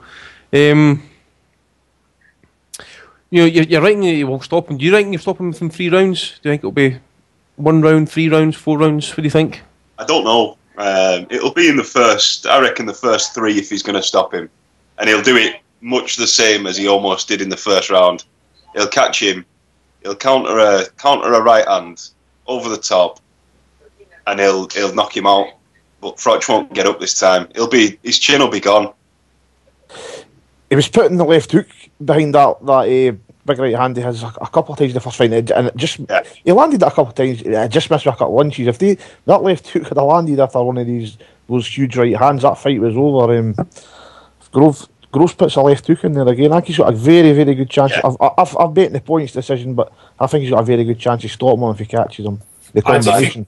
Do you not think Graves is vulnerable when every time he looked particularly wide open was when he was throwing that left? Yeah. He doesn't keep it short enough.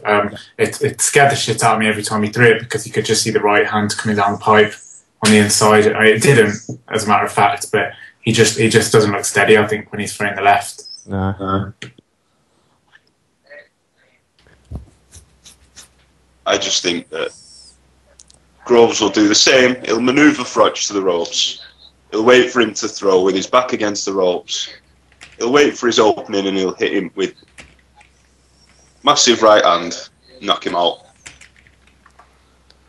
So you really reckon that his chin's been shot to pieces after the hard wars, and obviously Groves battered him about for 6 rounds there, 7, 8, 9 rounds? Well, right, Froch took punches in the 6th round. The first round as well, the first round and the 6th round, that he should have really stopped the fight because it was pretty sickening. He took. I just watched the fight earlier, actually, on Sky Sports 2 again, and he takes 12 clean punches in a row in the 6th round, and it's just not right.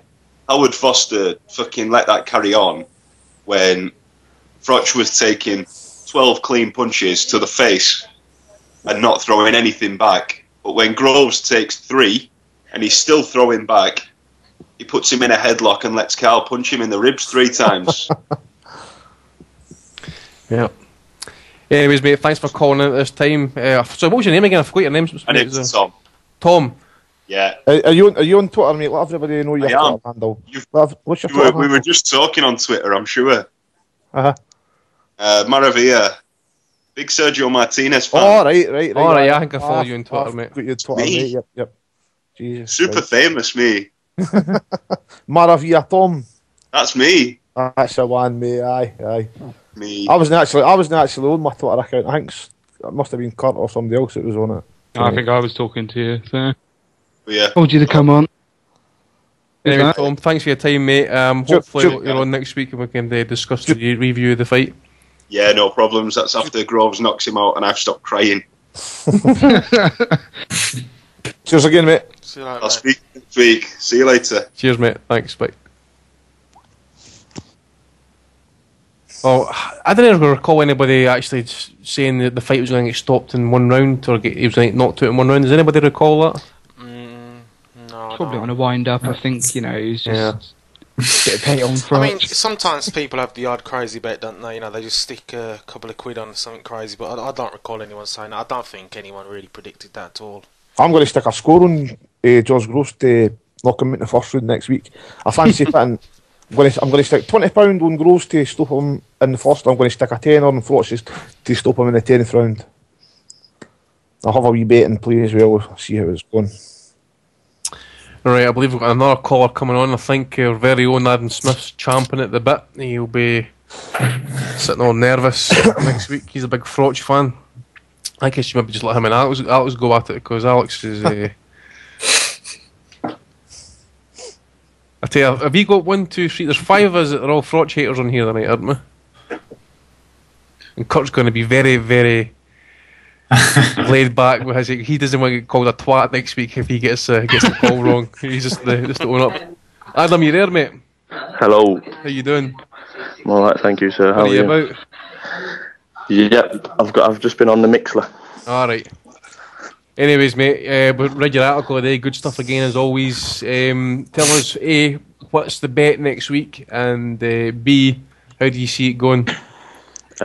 Firstly, I'll go through the betting for you. It's been a big change from the first fight. The first fight, Froch was a 2-11 favourite to win, with Groves about 5-1 the other way. This time, as we speak now, the best price on Froch is 8-11, and the best price on Groves is the opposite at 11-8. So, but when the rematch was announced, although the bookies were betting on it as soon as the first fight finished, they was taking bets on the rematch without it being announced. They tend to do that on the big fights anyway. But you can get 2-1. Groves was, so when it was announced, was it February time? Groves was 2-1. He's been back quite heavily. And I think he'll get shorter this week. So that 11-8 that's available now on Groves, I don't think will be there come Saturday. I think he'll be a little bit shorter, 5-4 maybe. And we could, what they call it in the trade, we could see it go off each of 2, which basically means they could both be the same price, and then it really is a 50-50 fight. It could be. Obviously, bookies have the edge, so they never go even money both fighters, or else they wouldn't make any money. So you might see 4-5 both fighters. So it really would be 50-50. What about the stoppage for Groves? What's the best? I mean, I think Tommy's wanting a KO1 for Groves. KO round 1. I think Groves in 60 seconds is 100-1. But Groves in round 1, I'll just get it up here, is 50-1. So that would be a big upset, and £20 on that would make you 1,000 there, Tommy. Yep. What's Froch for round 10? Froch round 10 is one of the shorter ones, 18-1. Right, I'm going to have a 10 on that. Yeah, but I mean, I've completely contradicted myself today, and I used that word on the blog as well, because I've basically sided with Froch all last week. I changed my mind a couple of times, but I've sided with Froch, as was probably predictable by you guys. You guys could have predicted that, but the best value on offer, I'll still say, is the Groves KO at 4-1 is still the best value on offer, simply because Froch took that many punches last time, and I think that one in the first round was life-changing almost. I've certainly classed it as career-changing. So I think this weekend there's 2 arguments. There's the argument that Groves has started the job, cracked the granite, if you like, landed all sorts of big punches, and I don't think Froch ever recovered from that first round knockdown. I mean, even when he sat down after, I know that he was unaware for a few seconds, or kind of oblivious to the fact that he'd been knocked down. So it was such a big knockdown that, the one argument there is, Groves has started the job last November and all he's got to do is finish it off this weekend. But on the other side of that, and the side of the fence that I see, is that, Groves threw everything he had at Froch, and he hurt him, in multiple rounds with shots that would have, knocked previous opponents out, and he still didn't get the job done.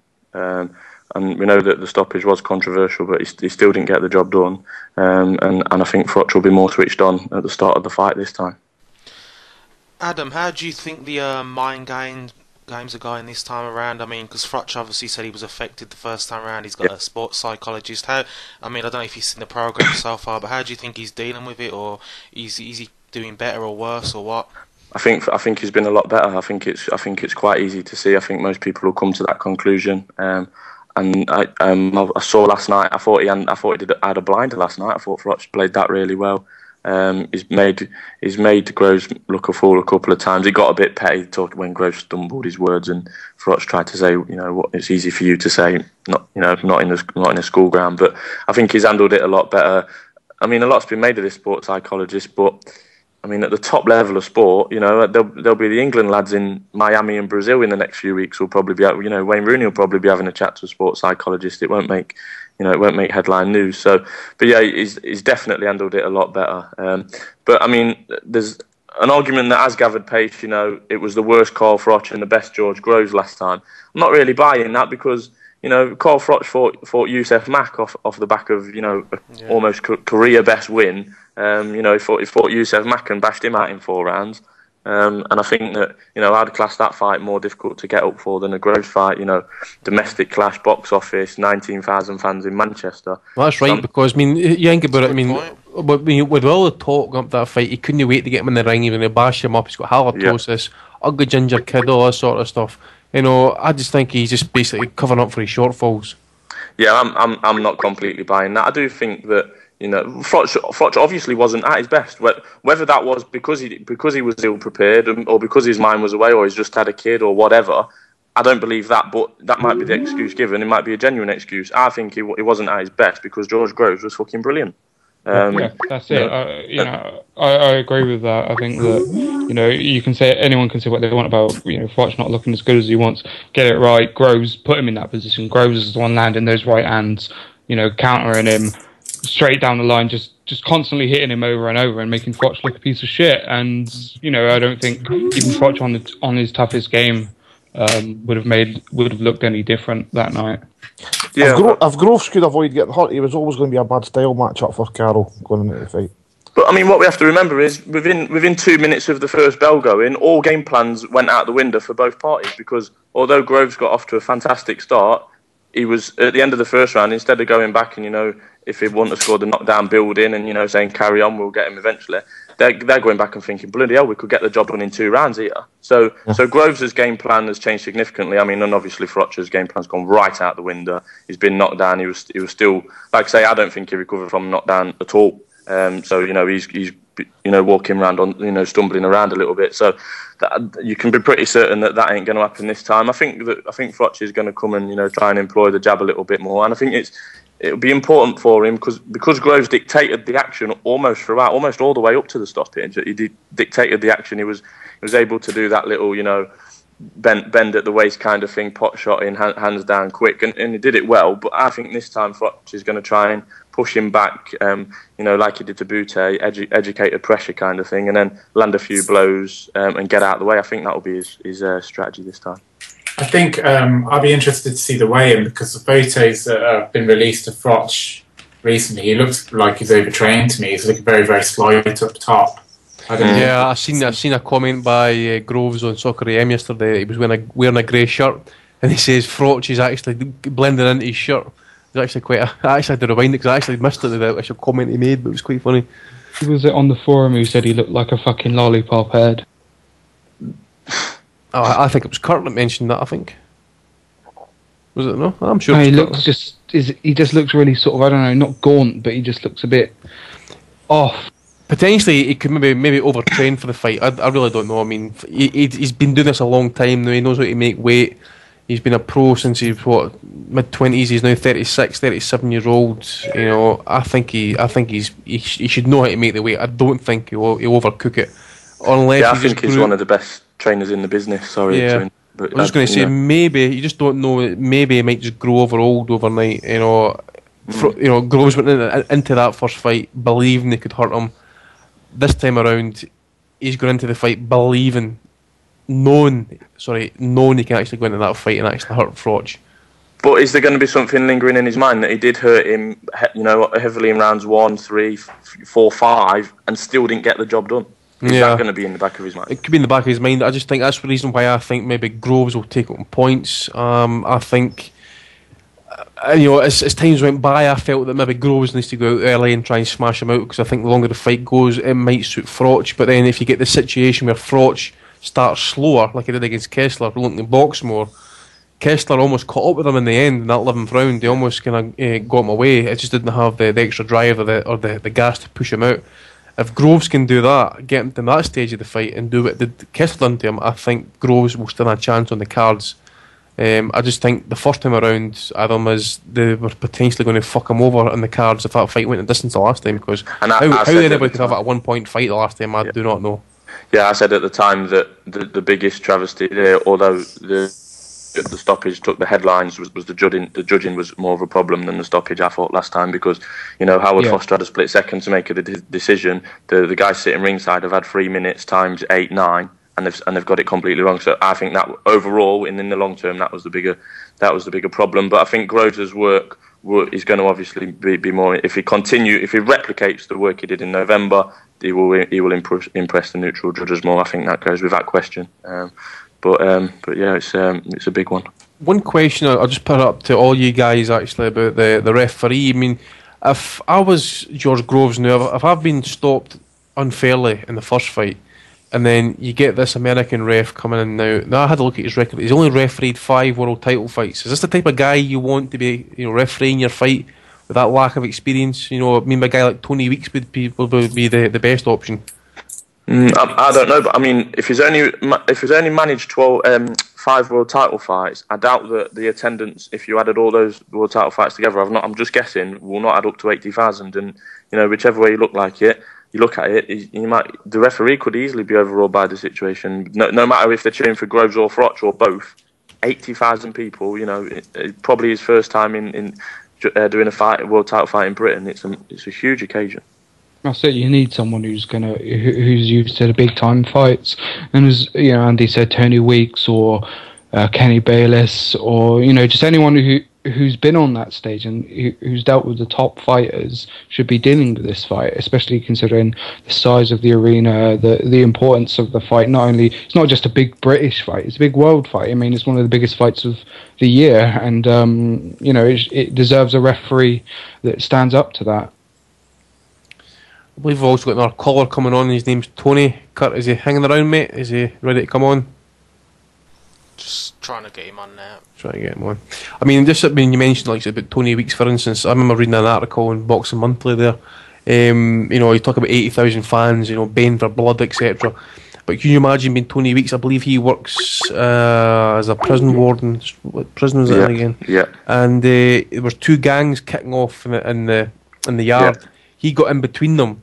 Something like 1,300 gang members, and they backed off. Now, I read that. Did you read that? I mean, can you imagine? Yeah, it was in Boxing Monthly. Can you imagine walking in a situation like that? 80,000 fans would be a piss in the park. Well, he said he was watching some kind of sporting activity, and a few of them stopped what they was doing, whether it be basketball, and was all looking behind him as if to say it's kicking off behind you. So he turned around and walked in the middle of the 2 factions, and they stopped, and then the guards in the towers, got it under control, and he said that was when he knew that he had respect of him, and he still does the job now. His old lieutenant says he called him into the office and said, if those inmates didn't respect you, you would not be sitting here right now. Yeah, and that was true. I think it says it all. Any word on Tony yet, mate? No. A few while we're waiting for Tony. A few special markets for betting on the fight. Weigh-in specials. We can have a fighter to no show at the weigh-in 100 to 1. Either fighter fails to make weights 33 to 1. Punch to be landed on the other 25 to 1 at the weigh-in. To reveal a new tattoo is 20 to 1 for some reason. And to mention, and I don't get this. I must be missing something on this next one because it's the shortest price. To mention the word halitosis is 4 to 1. I would say the word warrior. I would say the halitosis means bad breath. Right. Okay. Sorry. But I would think the word warrior getting mentioned would probably be even money. Yeah. What about international superstar? Will that be mentioned? That's 2 words. He addressed that last night, didn't he? Yeah. Hey, I believe I've got Tony Harper on the line. Are you there, Tony? Hello, mate. Can you hear me? I can hear you, mate. First off, are you a Froch or a Groves fan? I am a anti-Froch, so I'm a Groves man. But, yeah. but you know, unfortunately, I fear that he's going to win again. Yeah, it's not against the realms of possibility. Do you think he'll take him late, or do you think it'll be a kind of Hagler Hearn shootout for 3 rounds? Well, I mean, all the sort of experts that I've heard talking about it, they're all sort of saying, you know, same again. Like, you know, Groves might dominate early. You know, he'd be aware of the speed, and they're even saying maybe a little bit earlier that he'll stop him, or around the same sort of time, which, you know, is what I fear. I think George, you know, there is question marks over his stamina. I mean, regarding the first fight, you know, I massively wanted him to win, and you know, when he put him on his arse, we was in O'Reilly's, and you know, the beer was flying round. You know, I think everyone woke up to the fact that what he'd said he was going to do, he did. Do you know what I mean? Yeah. I think it was the main thing is that he came out. He's going to basically beat him with a jab exchange, and then he's going to catch him with a right hand, and that's what he did. Two right hands. You know, two right hands. He only needed one. Got him with 2. He caught him with the first one, which sort of set him up for the second one, which is, you know, obviously a peach, and then everyone went fucking mental. Yeah, I mean, I mean, he did what he said he was going to do. But do you know what? Do you know, like, I mean, I've watched Froch, and like me mate, we talk boxing all the time, and we love it. I've got to thank Al for letting me, you know, Al Heyman, because you know, I'm on the podcast. I'd like to thank Al for everything he's done. But just first of all, I've got to thank Al. But no, seriously, do you know what I think it is with Froch, right? I've been to the like the British Boxing Board every year. They hold a end of year like award ceremony, and anyone can go. Yeah, it's like a dinner well, not a dance, but it's just a dinner. Anyone can go, and I've been to a couple of them, and all the boxers, you know, I've met loads of them, and they're not like these wanky footballers with their Dre beats on who just walk past you. Do you know what I mean? They're happy. They'll take pictures with you, and you talk to them, and you know, they really open up. They're all good. But this year's one, I mean, Froch won it again, and I see him. A bloke went up to him and just asked. He was with his missus. Bloke went up to him and just went, said, you're in George Groves, like Hammersmith. You know, but you know, you're good odds to win. All right, to have a picture. And he was like, you know, in his sort of like tone, he was like, yeah, well, that's what I'm here for, innit? Just have pictures. Well, yeah, fucking really, mate. Do you know what I mean? Yeah, he does come across as a bit of a wanker at times. I mean, remember a time when his brother was kind of giving Groves sort of wee bit of kind of verbals at Wembley, and the ITV journalist asked Carol, says, Carol, you know, does your brother always speak for you? And Carol turned to him and says, who are you? And says, ITV News. Oh, right. He's kind of like back right up. I mean, I don't know if you see that dance show he was on just before the Groves fight. Do you watch that shite, mate? Eh? No. Oh, backtracking now, mate. You're backtracking. She thought I'd be interested because it was Froch, and the bit of it that I watched, obviously his missus, as you know, she had sort of like the moves and everything, and when it comes to like the judging, they sort of like praised her and they sort of ridiculed him a bit, and you could see him standing there sort of like really uncomfortable with the fact that he was being criticised. And then when they was training for the next week, the first sort of like mistake she made, he like jumped right on her, like, you know, like, yeah, see, you're not that good. Real like shitty. Do you know what I mean? Real like, you know, just to prove like, you know, you're not that fucking good. A proper cunt. I think there's something with him that I personally think that, you know, when he goes through, he says, look, you know, I've had all these tough fights, which he has, right? I'm not denying that. But he always says, like, you know, I've had all these tough fights. I'm not going to list them again, you know. I mean, I fought Andre Ward, and I fought Jermaine Taylor, and I fought Kessler. And he goes through it.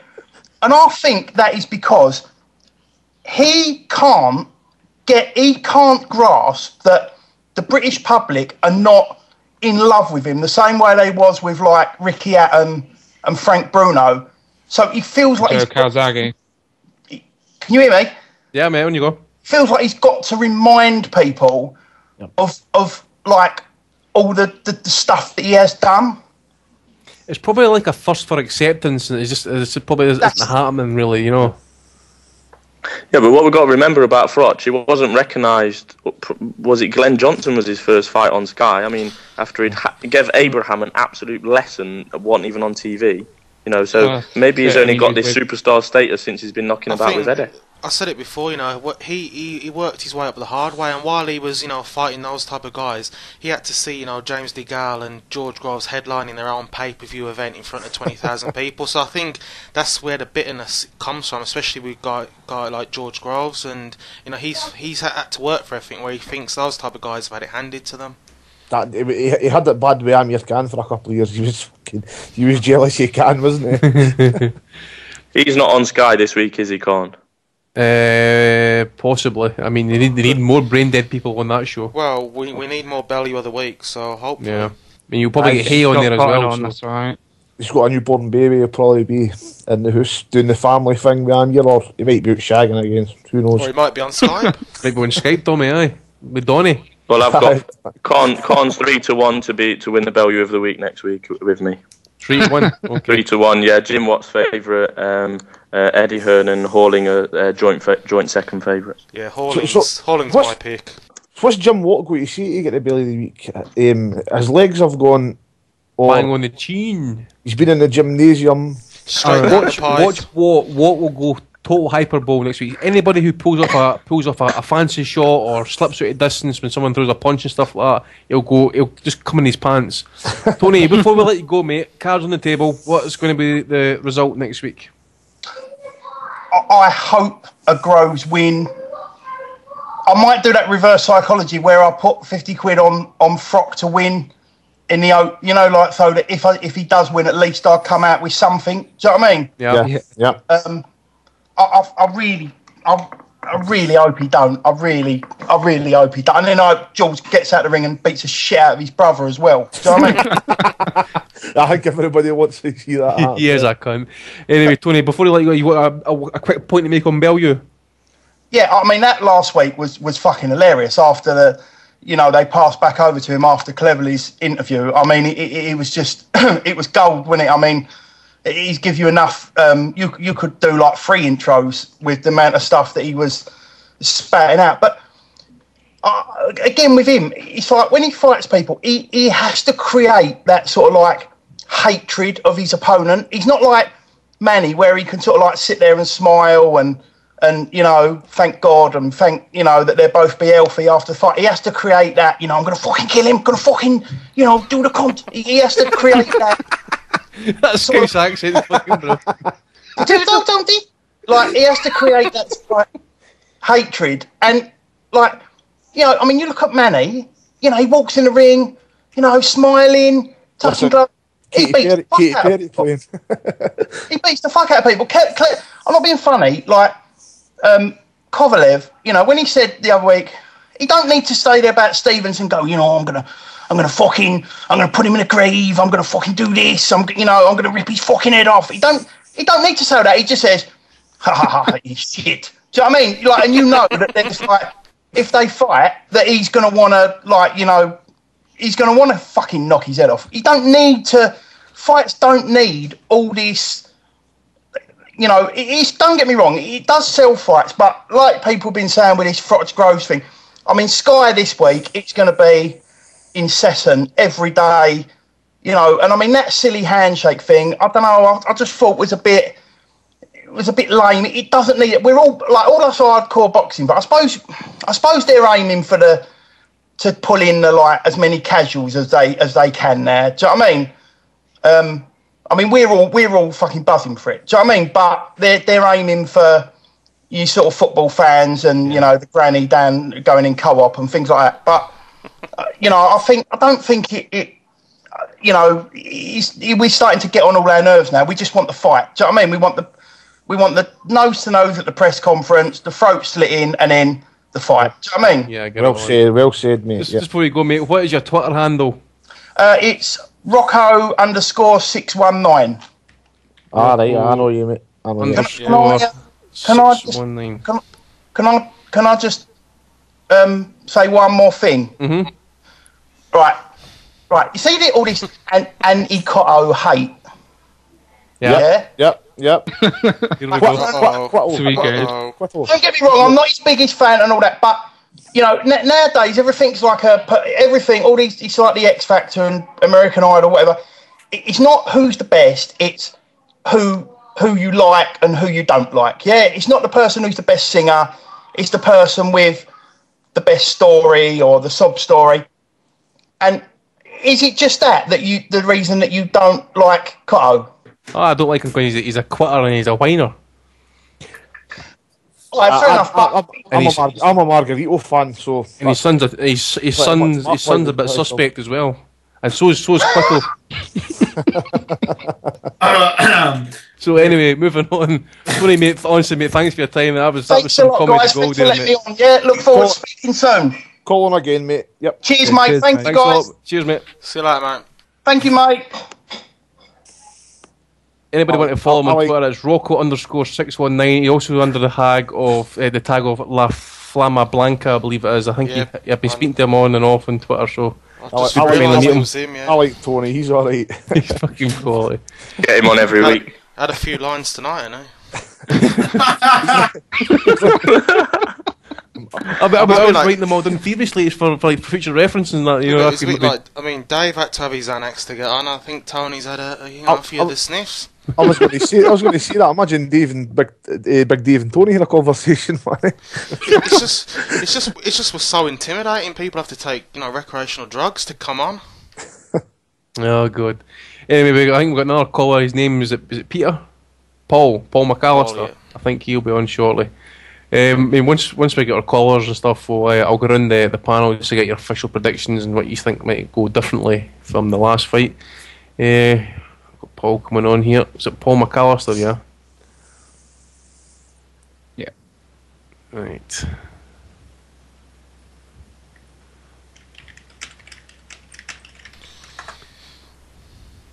So there, and that is dropped off. Paul, you there, mate? Pick up. If it doesn't come on, we'll just get Sebastian on next. Should be on. How many others we got, Kurt?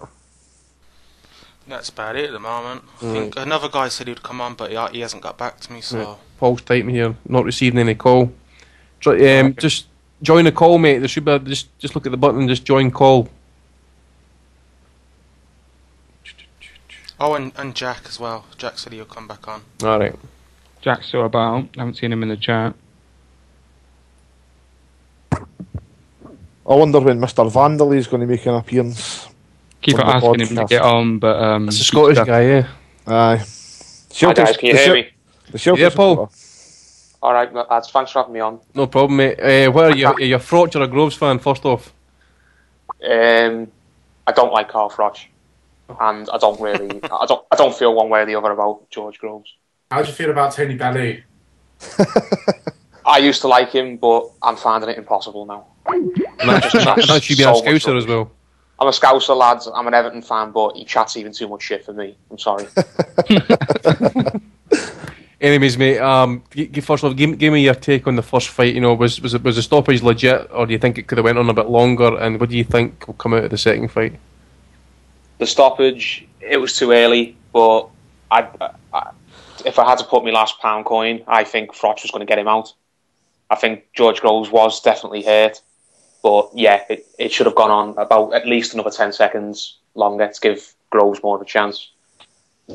Most certainly. I mean, if you think about the beating that Froch took for the best part of that fight, he was given every chance to kind of keep himself in the fight. I think Groves did deserve that chance to prove he could stay in the fight.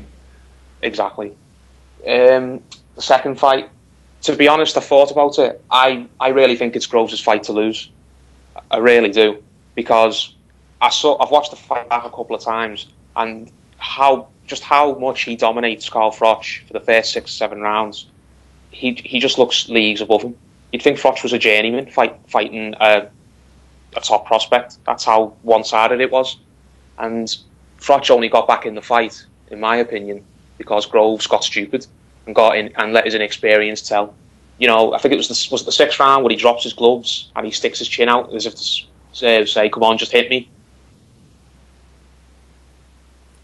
I mean, could argue that he's sort of possibly gassed out as well. I mean, he was throwing a lot of bombs. Have we lost him?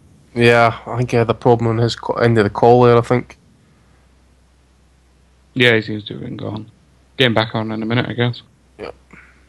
What was I saying about him gassing? I suppose, you know, Groves was throwing a lot of bombs at the time, and, you know, a point that was brought up earlier by, I think it was Paul Webb, to me on Twitter, you know, a lot of the points that's been missed out is a lot of Froch's fouls during the first fight, a lot of the punches behind the head and use of the elbows and stuff like that. I think that could have drained Groves as well, but mostly it was his own fault throwing all of those bombs and just trying to get Kyle out of there early. One of the things actually as well, mate, although it was a very, very brief segment, it was a quick sparring session between Froch and Eubank Jr., he's still getting caught with that right hand over the top. And if I tell you what, if Groves does manage to land it, I think he could be in a world of trouble again, actually. So, just to let you, Paul, if you're listening, mate, I think your link cut out, so we had to remove you from the call because it ended up starts playing hell with our recording. So we'll try and get you back on shortly. Next on the call, I believe, is going to be one of our forum members, Sebastian. Is he kicking around, Kurt? Is he? Just tried to get him on, but he might be busy at the moment, but he hasn't responded. But we can get Steve Wellings on. Alright, we'll get Steve on the line. Our Irishman with a Brummie accent. Here he comes, Mr. Wellings. Hopefully he doesn't duck the call. Like, Steve? Steve? You there, mate? Oh, can't hear him. Steve?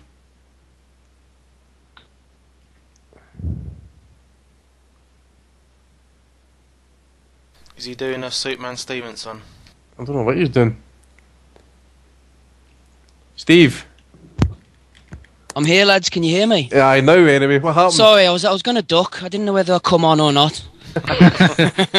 Anyways, well, I'm asking everybody that calls in, Froch or Groves fan?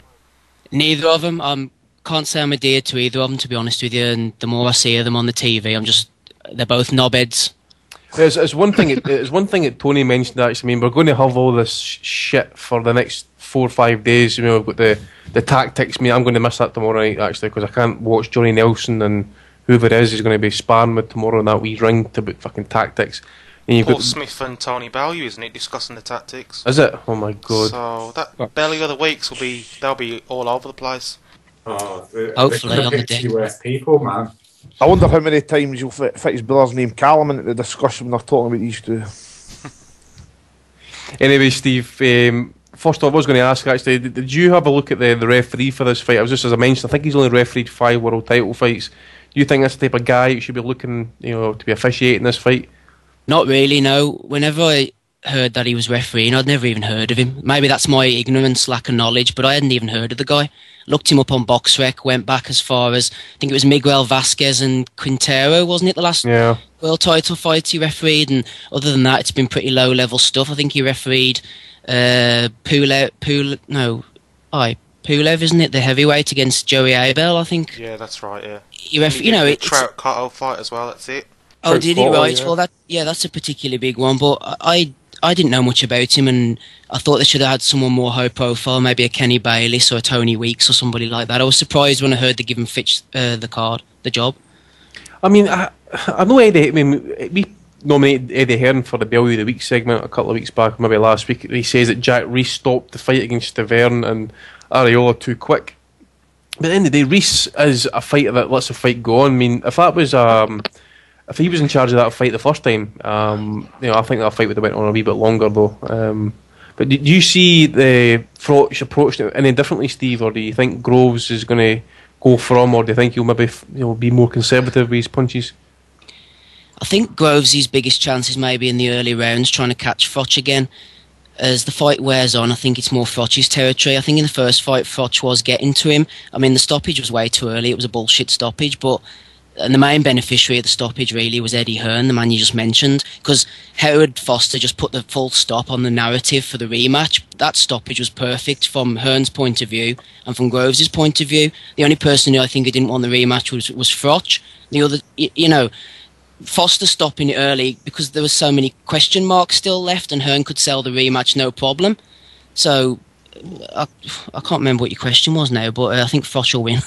Do you think he'll do it late, or do you think it's going to be a points job? I think it'll be around the same sort of time, maybe the 9th or 10th round. I'm not convinced by Groves' stamina and his durability. I think his best chance is early. But then, saying that, Froch has got a lot of wear and tear. He's had a lot of hard fights. For all his faults, he's never ducked anyone, and he's had a long career now. Could Groves have sort of cracked the egg, and then he's going back for the second time to finish the job he started? I think Adam said that earlier. That could be a factor as well. There's so many different factors, but I think Froch will stop him cleanly this time. Seb, you're on the line, mate. No point asking you which fighter you're a fan of. You're one of the biggest Froch fans I know. You're saying Froch is going to spark him. I don't know what round you said it is, but you said he's going to knock him out anyway. Have you got me all right? I can hear you, mate. Yeah. Yeah, nice one. Seb, your pizza burning? My pizza? No, that's not me. It's my bread maker. It's my bread maker. That's someone else. No, I didn't even want to make a comment about the breakdown of the fight necessarily so much. I wanted to make a comment on a remark George Groves made about how Carl Froch isn't a proper warrior because he don't fight like Nigel Benn and he's too cautious and all this. What I was going to say is, if Ben's the standard, then boxing doesn't have any warriors. Do you know what I mean? Because pretty much all fighters are fighting with some degree of responsibility. It's like even Ben eventually became a more responsible fighter. He didn't necessarily become cautious so much, but over time he became increasingly aware of things like moving his head a bit on the way in and pacing himself a bit. The young Ben fought like a fucking suicide bomber, but if that's the benchmark, then boxing doesn't have any warriors. It's like it's Nigel Benn and Phil Lowe Greco. Do you know what I mean?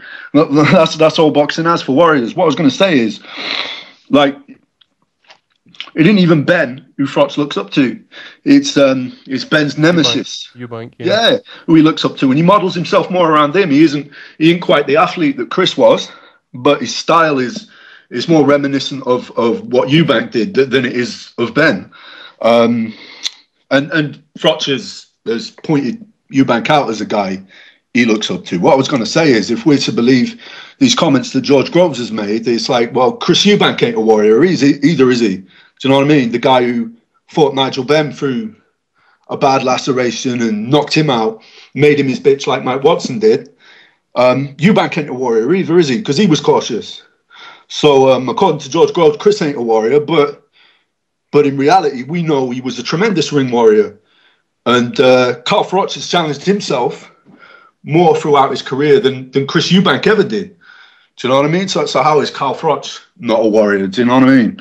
That's kind of... I realise George is just stirring the pot with these comments, but it's something I wanted to gun down anyway. The funny thing to me is, these guys from down south who all always name-check Ben and look up to Nigel Benn and the Dark Destroyer and all that, none of them fight like Ben themselves. It's like David A., like George's mentor / bum boy, and George himself, right? George's performance against James DeGale, does he think that's something that Big Bad Ben would have looked up to? Do you know what I mean? Let me think, what else? Hay versus Vladimir, is that a Ben-esque performance? Would Big Bad Ben have ducked a rematch with Kenny Anderson, do you think? Do you know what I mean? It's like, so how do you define a warrior? To me, it's someone who keeps coming back through whatever adversity, and that's Carl Froch to me. So that's the point I was calling in to make. Seb, has Groves got to you mentally, mate? Yeah, he's got to me mentally. He's right under my skin. So what do you actually fancy then, mate? You think it's going to be another late stoppage, or you think it's going to be... I mean, I've mentioned it again, it's going to be a 3-round shootout like Hagler-Hearns? I honestly think it can go any way. But I believe that it's going to end in a Froch KO, and it could be early, it could be middle, it could be late. It really depends. There's so many different things that can happen in the fight. There's so many different approaches that each guy could maybe take. It depends what Groves is really going to come out to do, whether he's going to come out to press it early, like he says, he's going to come out to end it within the first 4, or if he's going to play a more patient approach. I'm not even interested in saying this way is how it's going to go, except for that it's going to end with Froch by KO, and that's all I'm saying, right? Anything else is up in the air, middle, early, late, any of it. I did want to say something else. I wanted to wish a safe journey to the hereafter to Matthew Saad Muhammad as well. Before I ring off, but that's all I really wanted to say. I just wanted to gun down that bullshit from Groves. And it was a good show. Thanks, mate. Listen, will we see you much on the forum this week? Because you've got a lot of pent-up aggression there. I didn't want you going about that forum going mental, mate. You'll see me, man. I've got to upload a file for Aussie, so I'll be around. All right, we'll be around next week there. Yeah. Have a good one, yeah? All do, mate. Thanks for your time, mate. Cheers, mate. Cheers, mate. Cheers. So, you heard Sebastian there, he's going all in. It's going to be Froch by stoppage, either early, middle rounds or late. He just believes that Froch will knock him out. I think Sebastian's going to hit that gym tomorrow and he's going to be pumping those weights like a motherfucker. Yeah, he's pumped for the fight, isn't he? He's up for this one. Yep, I know, and I hope, part of me wants to see Groves knock him out now, just so I want to see Seb to see what he would do. Fair business standpoint, it'd be good if Froch won this fight, because Seb would make about fucking 4,000 posts in a couple of days, wouldn't he? He would, aye. From your point of view, aye. Hope we get Paul back on the line. We lost Paul because connection went down. Hope we get Paul McAllister back on here. Who's having a wank in the background? Somebody's went off there. No, we've lost Paul there again. Paul, mate, we're trying to get you back on the call, mate. So if you can hear us, if you just click join call, we'll get you back on. There you are. Paul, you there? I am. Can you hear me? Yeah, sorry, mate. Your line went dead on our end, so we had to cut you from the call. So you were saying about the fight, mate. On you go. Yeah, it's George Groves' fight to lose, in my opinion, if I'm brutally honest, because I saw all I needed to see in the last fight. George Groves is far faster than him. George Groves can clearly hurt him. George Groves is clearly strong enough to push him back. And Froch is not going to be able to change anything. I don't think so. He's too slow. He's too old. He's too set in his ways. So I really think it's going to take George Groves to just massively get it wrong on the night for Froch to beat him this time. Because it's either going to take another screw job or it's going to take George Groves just fighting the complete wrong fight. Well, this is the thing as well. I mean, I just wonder if, as I said before, Groves got into the fight believing he could hurt Froch. Now he goes into the fight knowing he can do it. So that being the case, if he does go into that fight knowing he can hurt him, but at the same time as if Froch's chin, even though he's taking a fair bit of punishment, if Froch can take the first 3, 4, 5, 6 rounds of what Groves can give to him, and he's still in the fight, I think this is where we're going to start looking at the fact that Froch can maybe just turn it round and probably stop him. Because as Steve also mentioned as well, as there's always been question marks about Groves' stamina and his possible durability to take a punch. Yeah, mate, I agree with that. If it goes past 6, then I really will start worrying for Groves, because he did gas in the last fight. He did gas against James the Gale, and I guess you could say he gassed a little bit against Glenn Johnson, because he went for the stoppage in that fight. I think it was like the 6th or 7th, and then just coasted to a decision because Johnson didn't even try, whereas Froch will try to get him out there. So Groves, I think, has to hurt Froch early again. He's got to land a big peach of a shot like he did in that first round. He's got to shake Froch up. Like you said, if Froch can just get through the first few rounds and, get his foot in it and calm himself down, then I really like Froch's chances the later it goes. I think Groves has got to go out into this fight and really got to get Froch's respect early again. He can't just take his time like I know a lot of Adam Booth fighters like to, because they throw a lot of feints and they move about a lot and they wait for their opponent to commit. He's got to go out there and he's got to take the initiative first. Well, that being the case, mate, one final question before we let you go would be: what do you think? What you going on with? If you had to put your last pound on it, who would you bet on? George Groves, round 5. Round 5. There we go. So we've got another Groves picker there. I'd like to thank you for your time, Paul. Hopefully we get you back on next week. Okay, lads. Thanks for your time, mate. Cheers, mate. Cheers, man. Cheers, man. Any more callers there, Kurt? No, I think that We've got Jack, haven't we? Jack wants to come back on and get his side. Jack Rathbone there. Right, okay, this will be the last caller, isn't it? And then I'll go round these all, trying to get your comments on the fight, see what you think. That's almost a 2-hour show this week, lads. Good. Just while we're waiting, actually, I've got a question in here for Jordan Aria. Can you discuss tonight why Bellew looks... No, that's a fucking wrong question. I'm in the wrong itinerary, that's what I'm doing. Just while we're waiting, actually. Is someone mute Mixler? Is that Jack? Why Bellew looks... No, that's Hello? a fucking wrong question.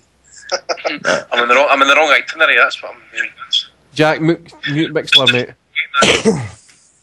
Yeah, I'm muted. You've been muted, mate, yeah? Jack? Mm-hmm. Have you muted the mic, mate, yeah? Yep, okay. Okay, Jack Rathborn, how you doing, mate? You're back on the line again with us. Froch Groves, how do you see it going, mate?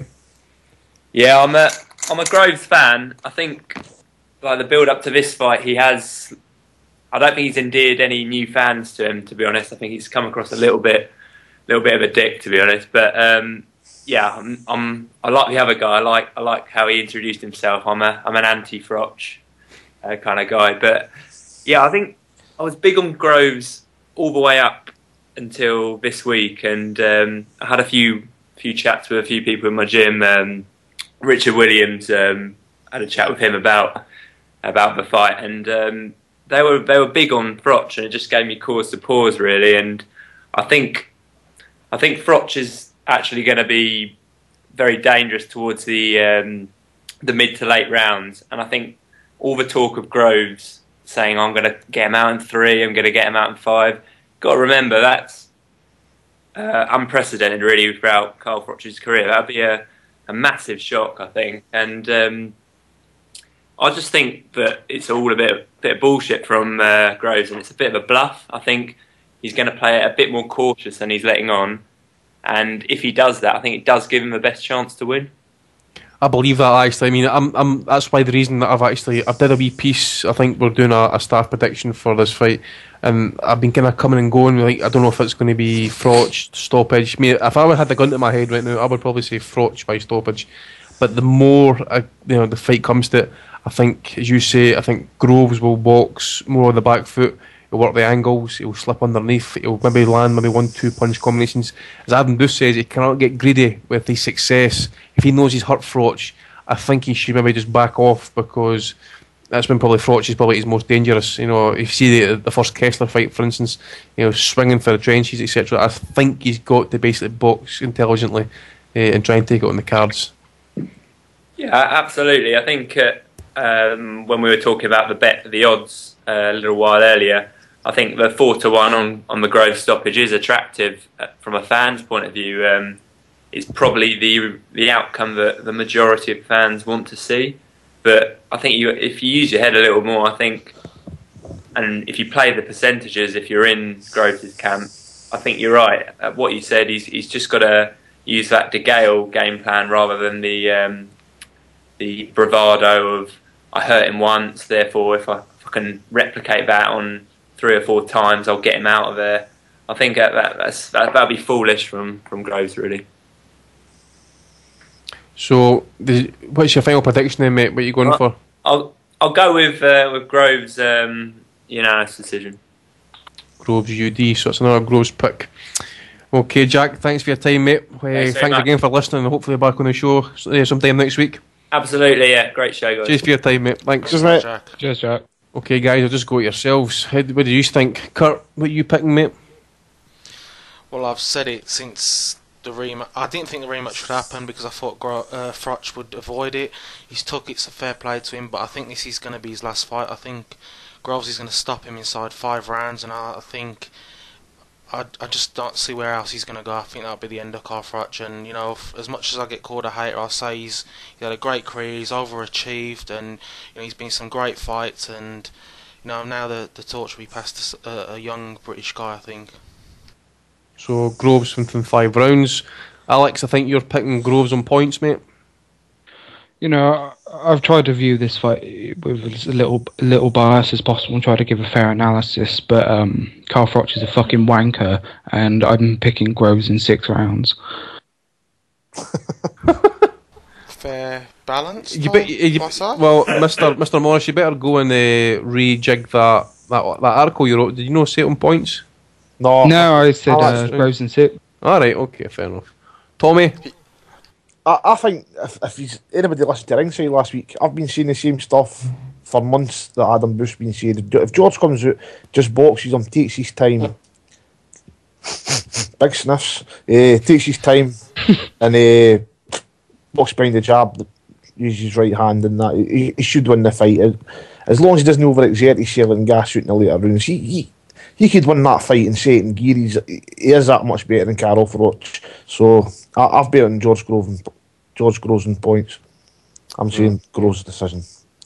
Alistair? Yeah, I think Graves will probably agree with Tommy. He should beat Froch the way Taylor should have beaten him.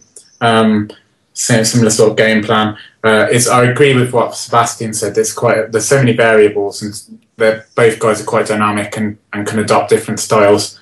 So it really depends who does what. But that's what if I had to put my last pound on it, I'd go for Graves on UD. Adam? I think Froch is going to stop him. I think he's going to push Groves back on the back foot more often. And this hate for Froch, like, I just can't get my head around how much hate there is for Froch. I do genuinely hope that he comes out of this fight, whatever the result, without getting himself into trouble with his mouth. We'll educate you, Adam. Kurt, I'll let you take over, mate. You had a nice wee rant about 2 weeks ago. Why don't you fill Mr. Smith in? Well, for me personally, Carl Froch is just a tosser, he said. Well, yeah, but I'm going to try and make it sound a little bit more better. But he's just an arrogant, bitter arsehole, in my opinion. He's just, for years he was going on about Calzaghe, calling out Calzaghe, saying, then Calzaghe retired, and he seemed to forget about it, and I thought, he's finally, grew up from that and got over the bitterness, and he's, fist to the talking, and he's going on a great run, and then he starts up again. I just think, to me, he's a bit like Hay, and he talks so much shit outside the ring, and he just makes you think, you just want to see him lose. And for me, I don't question what he does in the ring. I don't question that at all. But it's a lot of the outside stuff, and the way he got people to turn on Groves, and about the whole Groves is disrespecting me. As if he wanted Groves to walk into the press conference, and lick his hairy ass. I don't understand it. I think if everyone forgot about the words that come out his mouth, his resume. Backtracked on it. Well, yeah, he did backtrack on that, but his resume is like national hero material. His run of fights, across the world against all different opponents, and the way he's been able to fight different fights. He completely outboxed Abraham, yet he blew away Butte, kind of thing. It's hero kind of stuff, but he has let himself down with a few comments. Did your lot's hate, Kurt, for example, is your hate for him obviously increased after the last fight because he dug a hole for himself? But would you say you was a hater before the last Groves fight? Well, I think only Froch is the only guy that can walk into the arena, as Kurt says, cheer to the rafters and come out getting booed. He's just got that quality about him, or maybe I wouldn't even call it a quality. I'd probably call it, I don't know what to call it really, but who can actually turn 20,000 fans? I don't know whether they was booing him though, or whether they was booing the decision. No, they were booing him. When he raised his hand after the fight, to try and see if he's got any fans left, they all booed the shit out of him. That's the biggest heel turn since Hulk Hogan, isn't it? Yeah, Hulk Hogan didn't get that many boos when he turned, but it's also, his retarded brother. It's just the guys he hangs around with. They're like walking around, the men in black, the Blues Brothers, with their leather jackets, and they're absolute morons. I just think he's offering to fight George Groves. If George had banged him out right there, the brother, everyone would have applauded, because they just think, stop trying to pick a fight with a professional guy. He just makes you look stupid, and no one seems to go to the brother, I don't know what his name is, and say, just shut the hell up. They let him go on because they all seem to think it's hilarious, and I just think they're a family of morons. To answer your question, Adam? Yeah, that conclusively answers my question. Thank you very much. Well, the thing is, he wants to also be a celebrity. I mean, he puts himself in these situations. It's not as if he's just a fighter who talks a bit of shit. He wants to go out there, be famous, get all the adulation and adoration of all the fans. But he's saying all this complete wankerish shit, and he encourages his brother to join in and just chat absolute bollocks. And of course he's going to get haters. Of course he's going to get people who want to get him sparked out. I mean, he goes on about the fact is that Groves was disrespectful toward him. Right, okay, but does he forget that he's actually going into a fight? He's going into a world title fight. What does he want him to do? Like lick his armpits and massage his belly end or something like that? I mean, the thing is, I don't understand where all that came from. Froch wasn't. I mean, he wasn't respectful to Froch. I don't understand it. He talked shit about Butte. He talked shit about Dirrell. He called Dirrell the running man, a chicken, a pussy, all these. He talked shit for years about Andre Ward, who schooled him. He still talks shit about Andre Ward today, and yet George Groves, by saying he's going to beat him, he's apparently disrespectful. I just don't understand it. If you ask Carl, the Andre Ward fight wasn't a schooling, though, was it? Nah, the scorecard said that. It was a draw, wasn't it? A close decision, yeah. It was the last 2 rounds which really cost him, I think. Yeah. I never gave him a round in that fight. I'm British, right, and I like to see UK fighters do well. You're Scottish, aren't you, Tommy? Well, British. There's no such thing as British nowadays. He's voting no in independence referendum in September. So, but anyway, I like to see British fighters do well. I like to see most of the deal. It's Carol Froch over the years. He's attacked nearly all my favourite fighters. I like Amir Khan. I like Joe Kozagi. I'm probably James DeGale's only fan. I like James DeGale. The list could go on and on. Most of the British fighters. Nathan Cleverly, aye. Attacked him for sparring with Kessler. I think this is maybe another thing as well, actually. Remember he's going on about the fact is that Groves was sparring Kessler. Yep. The British fighter shouldn't be doing all this stuff and that. But at the same time what happened again with the Brian McGee fight? Mm-hmm. I won a lot of money on that fight. Sorry, Tom, when you go, mate. Yeah, so as I was saying, if you look at the British fighters like David Tay, Ricky Hatton, Joe Kozagi, you see when they were fighting, they would all get behind each other. That no Carol, though Carol's fucking. He's want to see Amir Khan lying twitching on the canvas, isn't he? He's what he see everybody getting beat because he wants to spot. Because he's extremely bitter that Amir Khan is making money and making headlines, and that's why it's not their fault. It's not Khan's fault or DeGale's or Groves's that they've been. He had to work hard. Well, this is what I don't understand. He's got the titles. He's got money. He's got Wembley Stadium.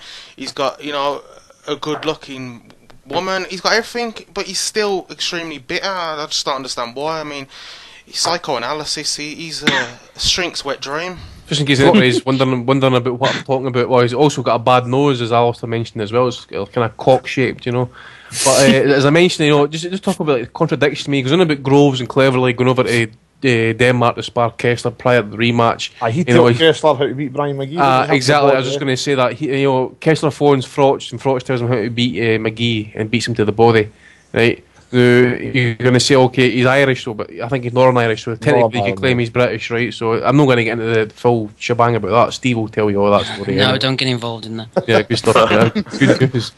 But anyways, it's just total contradiction. Just a complete and utter cock-nosed twat sometimes. on the Cleverly and Grove sparring with Kessler, I remember from that when they came back over, none of them gave a proper fight prediction saying, Kessler's in massive form, he's going to do Froch. I can't remember but either of them doing that. So I think both of them probably went over there and had a little bit of success. I heard that both of them done a job on Kessler. I heard that as well. I heard Groves done him pretty well, and then Warren mentioned that Cleverly did him over as well. And I think the way Kessler was talking after that fight, he'd overcooked it as well. I think he mentioned something about in the gym and something about the sparring sessions, and there was something just that wasn't right there. Anyway, Steve, you're the last person, mate, to give your prediction on this fight. I will go for Froch late stoppage, I think, although I wouldn't be too fussed if Groves did beat him. With Groves being the younger guy, maybe it could be the start of something big for him. And Groves has banked himself a little insurance policy, I think, signing with Soilland whenever these stocks high.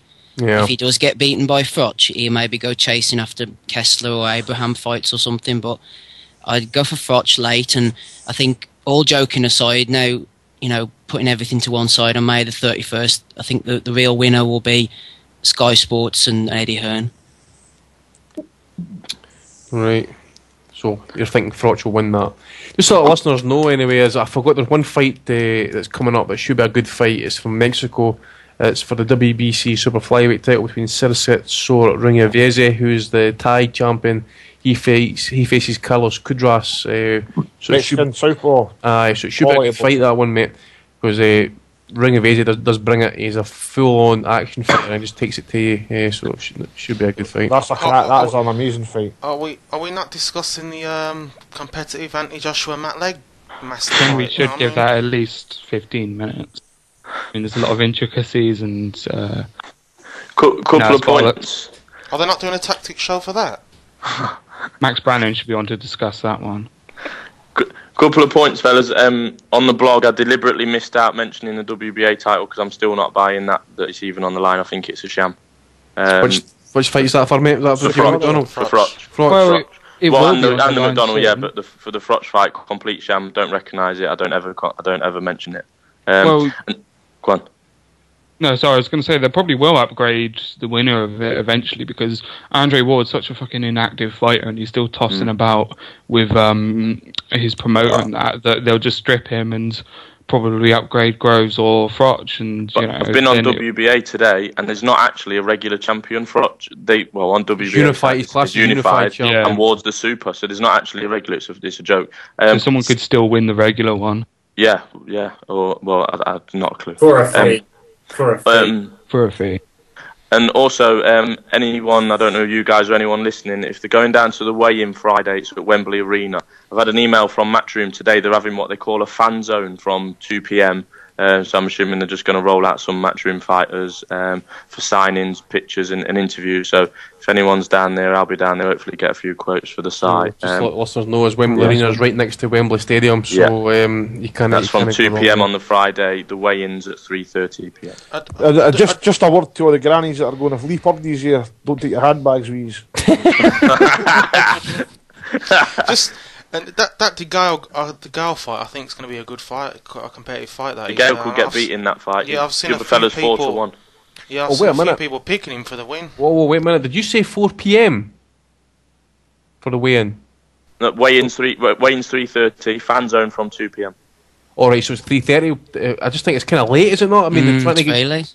Just think because that's just going to fuck up Groves for possible rehydration. That's probably why they've got it. Yeah, I've got it here. It's definitely 2 p.m. fan zone, weigh in 3:30 p.m. definitely.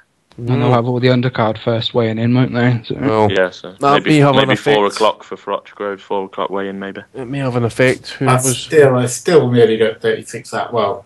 It's 24, probably nearly 30 hours by the time you got around to the fight. What time is the fight start? Is it 10 p.m? 10 p.m. Yeah. And they're not going to piss about because they've got to abide by the transport rules and shipping 80,000 people out. So yeah. Ring walks at 9:45 p.m. apparently. Yeah, and hopefully we can get a live show straight afterwards. And if there's any controversy, if people want to vent their anger, which I think there'll be some. Yeah. I'll be sprinting back from the pub in a zigzag for that one. Who's showing it in America? HBO showing it, yeah. They've got Dinner, Vetcheka, and then Froch Groves. Right. Anyway, guys, I'd like to thank you for your time. I'd like to also thank our listeners for calling in. Good to hear these from me eventually, actually. I thought you were all kind of shying away. But as someone has been telling us, I think you've all been on the cocaine this week because you've been kind of coming on over it's been quite good. Some good comedy comments this week. We got some proper bellies of the week from the callers. Yeah, I'll need to listen it back to tomorrow and maybe just take some extracts out. What was his name? Tony was really good, actually. I really like Tony. And you can tell Sebastian's really up for this fight. He's really pumped up. So I'd imagine that the form will be quite busy over the coming days. I'd like to thank Kurt Ward, Alex Morris, Big Boss Man Tommy Allen, Alistair McDonald, Adam Smith, one of the writers, and Steve Wellens from the Irish Boxing Review. And obviously all the Twitter questions and callers. I've been your host, Andy Patterson, and we'll hear from you next week. Thanks.